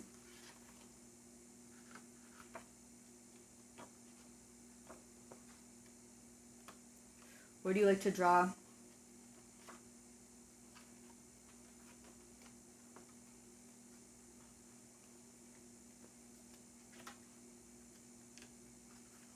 I like to draw portraits, I guess, and my cat, and mugshots and funny headline stuff.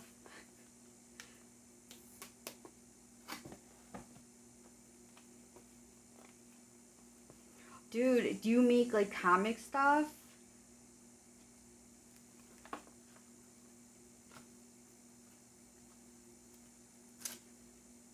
Because I feel like that's so hard. I never even tried it. It sounds too hard already. My like version of it is just like doing drawings of headlines. Massive Florida alligator seen strapped to back of SUV. This is Helly Madison. How do you what do you use as inspiration for your comics? Like, where do the stories you come up with come from?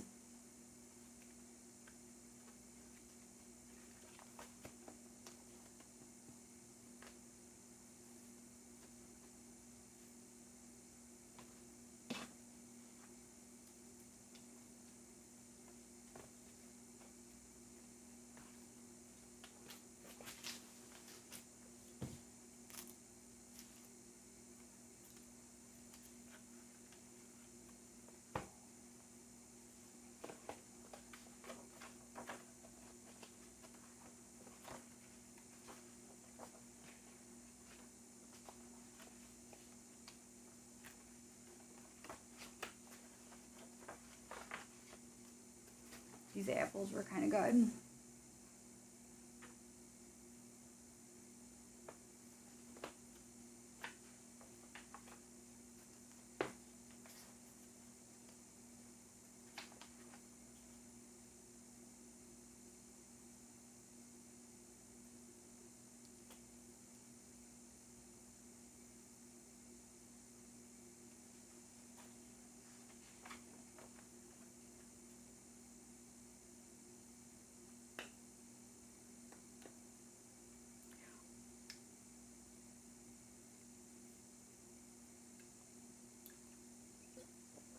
That's awesome.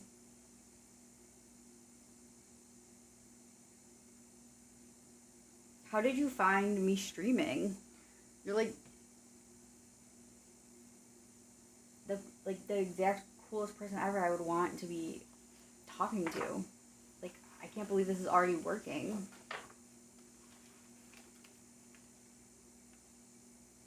I don't know, like, anything about mythology or world history, but I do know some stuff about poetry. But probably, I don't want to, like, oversell that either.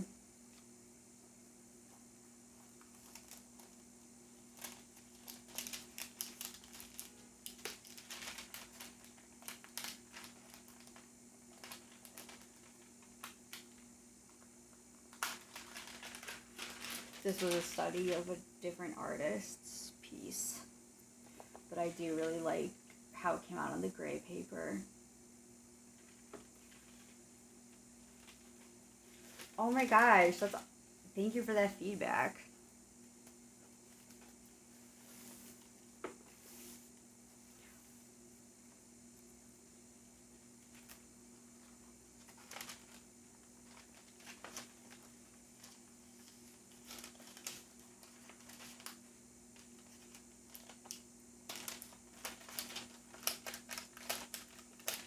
Have you watched other art live streams? This was a still from a music video.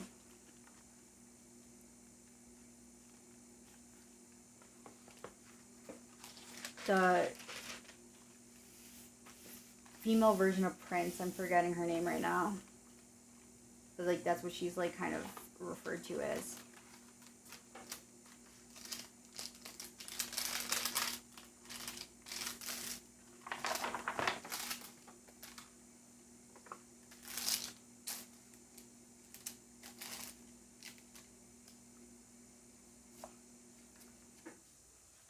What have you liked about the other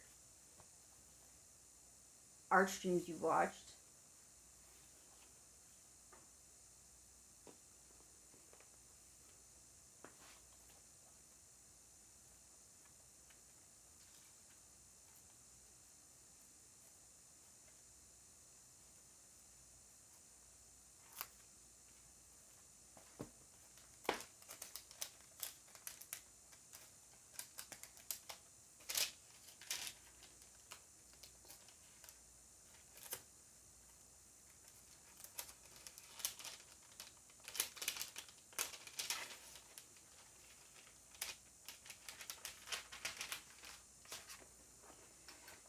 This was a study of something I saw by another artist.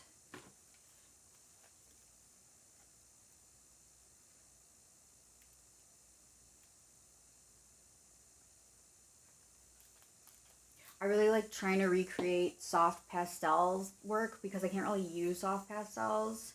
So I like to try to figure out how to make the stuff I do use look like soft pastels. I don't really know if I did it here, but I really like how soft pastels have underpaintings. And then I've tried doing like that concept for things in translucent mediums that don't, I don't know, I think it's cool.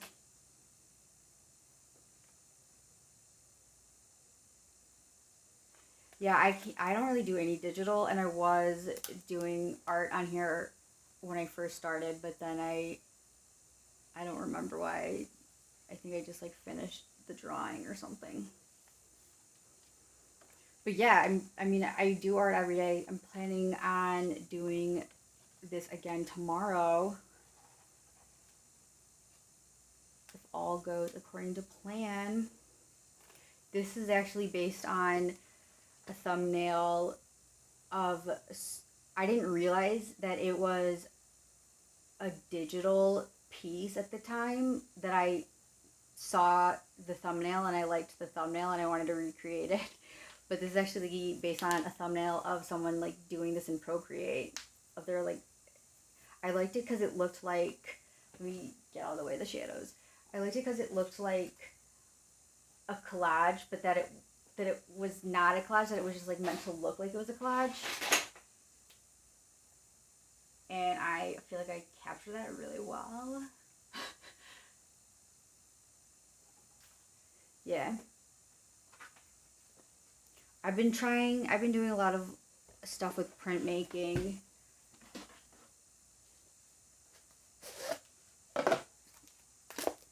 trying to, this is, I just did this today.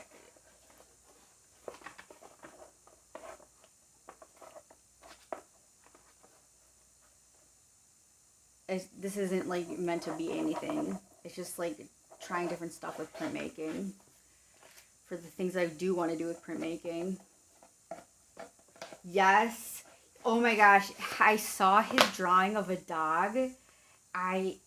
Because it wasn't a good drawing of a dog technically, but I just love that. I just love that. I think it's so funny how people think that like, Van Gogh really only did 12 paintings or something, or like I've read a lot about like art forgery, and how people like assume, oh, this can't be so and so's because he never did anything like that, blah blah blah. But it turns out then they like forensic technology got better where they could actually like test like the paint or whatever in the forgery versus his real pieces and determine, this isn't Van Gogh, I forget which artist this was, it was probably like, I forget, but anyways, and determine it really was his. And I was just reading this and dying laughing because I'm like, do you think these artists, these masters, the old masters, didn't ever do experimenting or didn't ever do just like bad sketches or just doodle stuff for fun? Like obviously they had to spend the vast majority of their time, you know, intentionally improving their skills and stuff, but I just think it's ridiculous to assume that like, oh, because this isn't as polished as the paintings normally are, or because it's used different colors than the artist normally did, that it's a forgery, or that, you know, Van Gogh really only did 12 pieces. No. Anyway, so going back to Edward, I'm not going to say his last name right, Munch. I just love that dog piece that I saw of his, because I don't know, I feel like it just really speaks to that like even the best artists ever still like have fun and do bad stuff or goofy stuff, or, you know.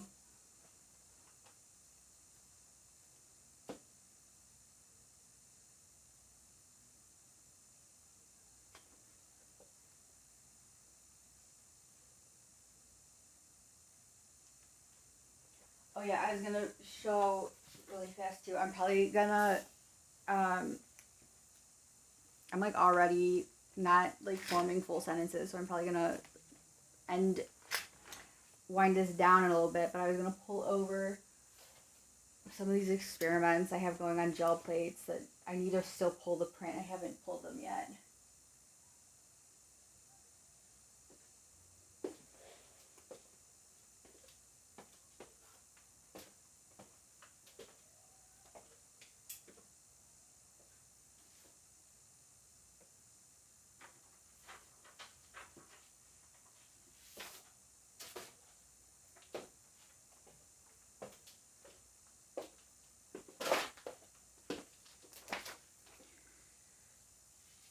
Because so I've done cool stuff with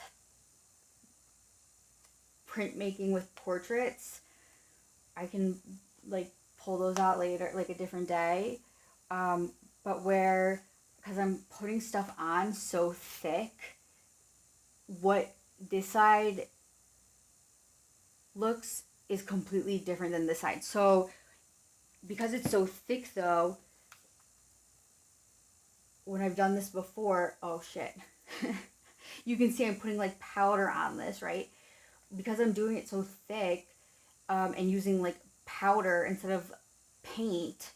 I mean, there's paint too, but there's a lot of powder. I bought a pill crusher actually to grind up stuff. This is charcoal. I mean, that's not groundbreaking by any means, but like, I have all these little glass jars of things, like, these were water-soluble pigment blocks or whatever, crayons basically, And then different colored pencil shavings. Oh, I'm just realizing this is not going to show up at all. I don't think my camera is good enough. I have like better cameras, but I couldn't figure out how to stream with them because I couldn't find my HDMI thing.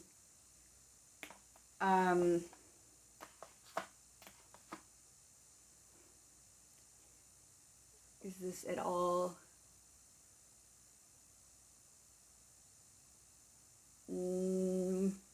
Whatever. Anyway, so I'm like grinding up a bunch of stuff and coating it on here so it's so thick. It's like Chicago deep dish pizza basically, that when you pull it, it doesn't pull off cleanly. And then you pull a second time with a different piece of paper and you end up having different layers of what was one print in theory. And then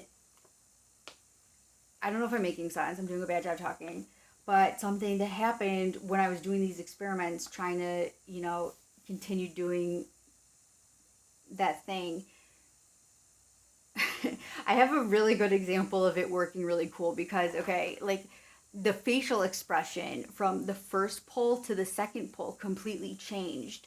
It's crazy because, and it makes sense kind of, because it's like, you know, the very first details, if this was a face, the very first details I would put down of a face would kind of morph by the time it looks like this to me, and then putting on, continuing piling on the face. Anyways, so yeah, so what else I recently happened that was cool during all these experiments is I was putting on stuff so thick that you can see this was a face, that this just peeled off unattached to the paper. And so right now it's just kind of sitting on this transparent acetate. It's Duralar. While I figure out what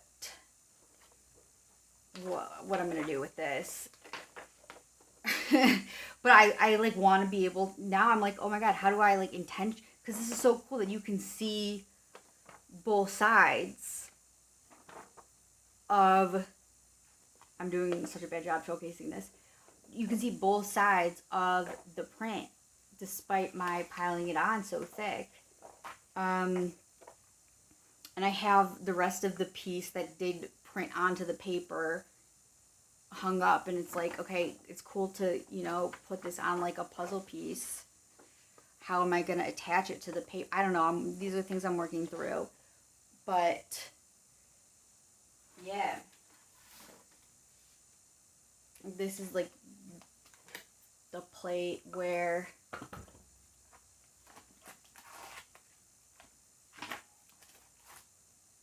I put more shit on it after I pulled it, but this was like in this area.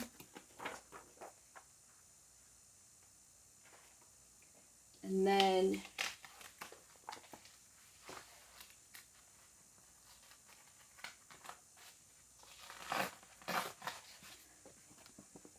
this was what came off. So you can tell from looking at this, I think, that I don't have enough space right now. That I, you know, the topmost layer was, it was actually, I think, black pan pastel, but it basically, or charcoal. I think I was using both. And so that lifted, but it also, because that was powder, that's why this was able to lift as its own piece, because it didn't adhere. And you can kind of see the eye.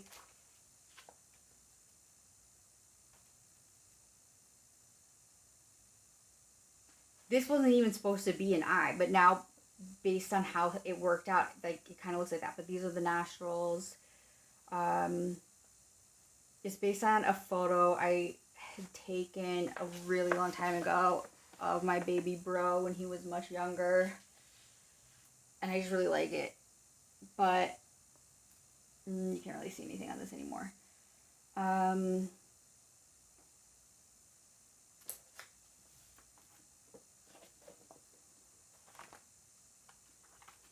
But yeah, I think it's really interesting how, because this whole side was supposed to be black in shadows.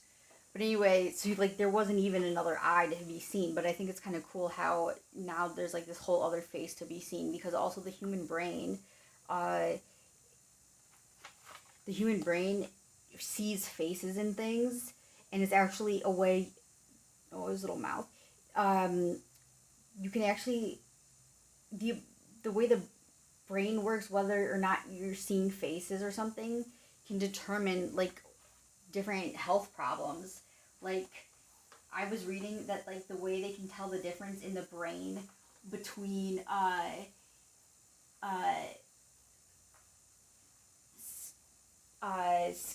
schizoaffective disorder and bipolar disorder with psychotic features, the way they can tell the difference through brain scans has to do with like facial recognition or something. Anyways, so I don't know why I'm even talking about this.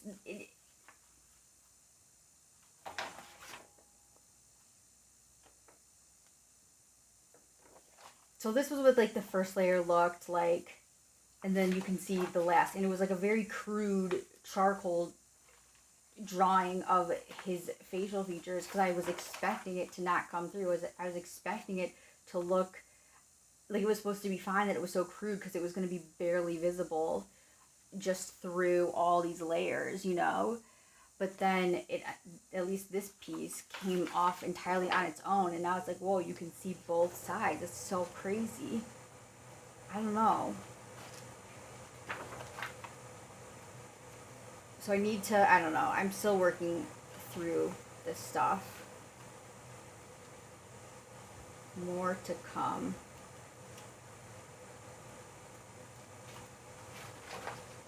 Like, it'd be interesting if I hinged it there, because then it's like,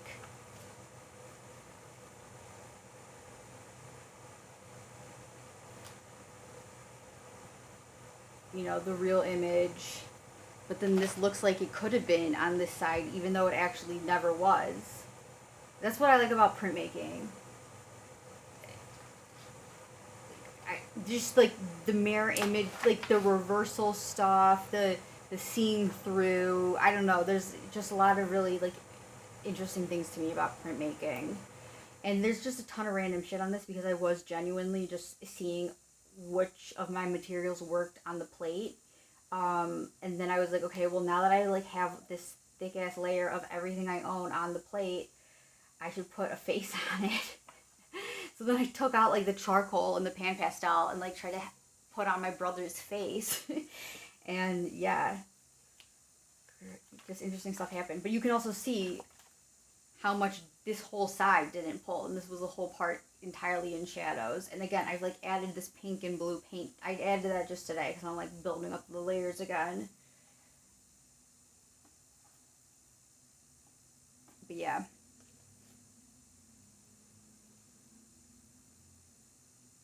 Yeah. There's actually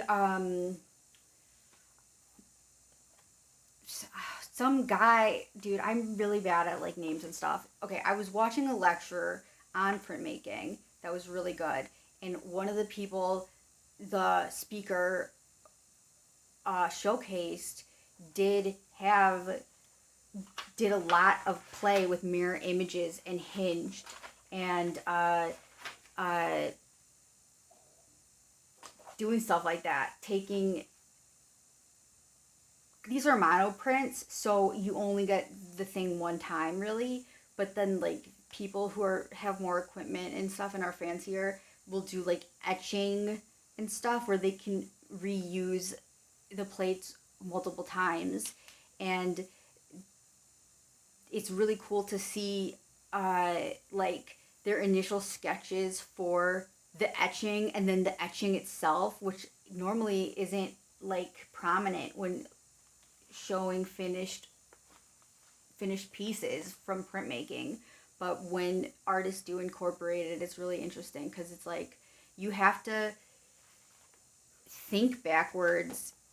If I wanted, this didn't have any words on it, you know, but if I wanted to put words on it, I would have to think about how to make them backwards or how to do the mirror. I don't know. It's just a totally different way of thinking, and I think printmaking is really, everyone should try it because it just challenges your way of thinking, and that's helpful for things even just like comics or just drawing or just paint. You know what I mean? It's just always good to challenge your way of thinking. It makes you better at all the things you actually care about. And it creates new problems for you to solve. And like having new problems to solve is like what I'm just making shit up, but to me at least, that's what I believe, like, you know, stimulates creativity. And that's what a lot of art is about, you know, like I'm not worried about AI art.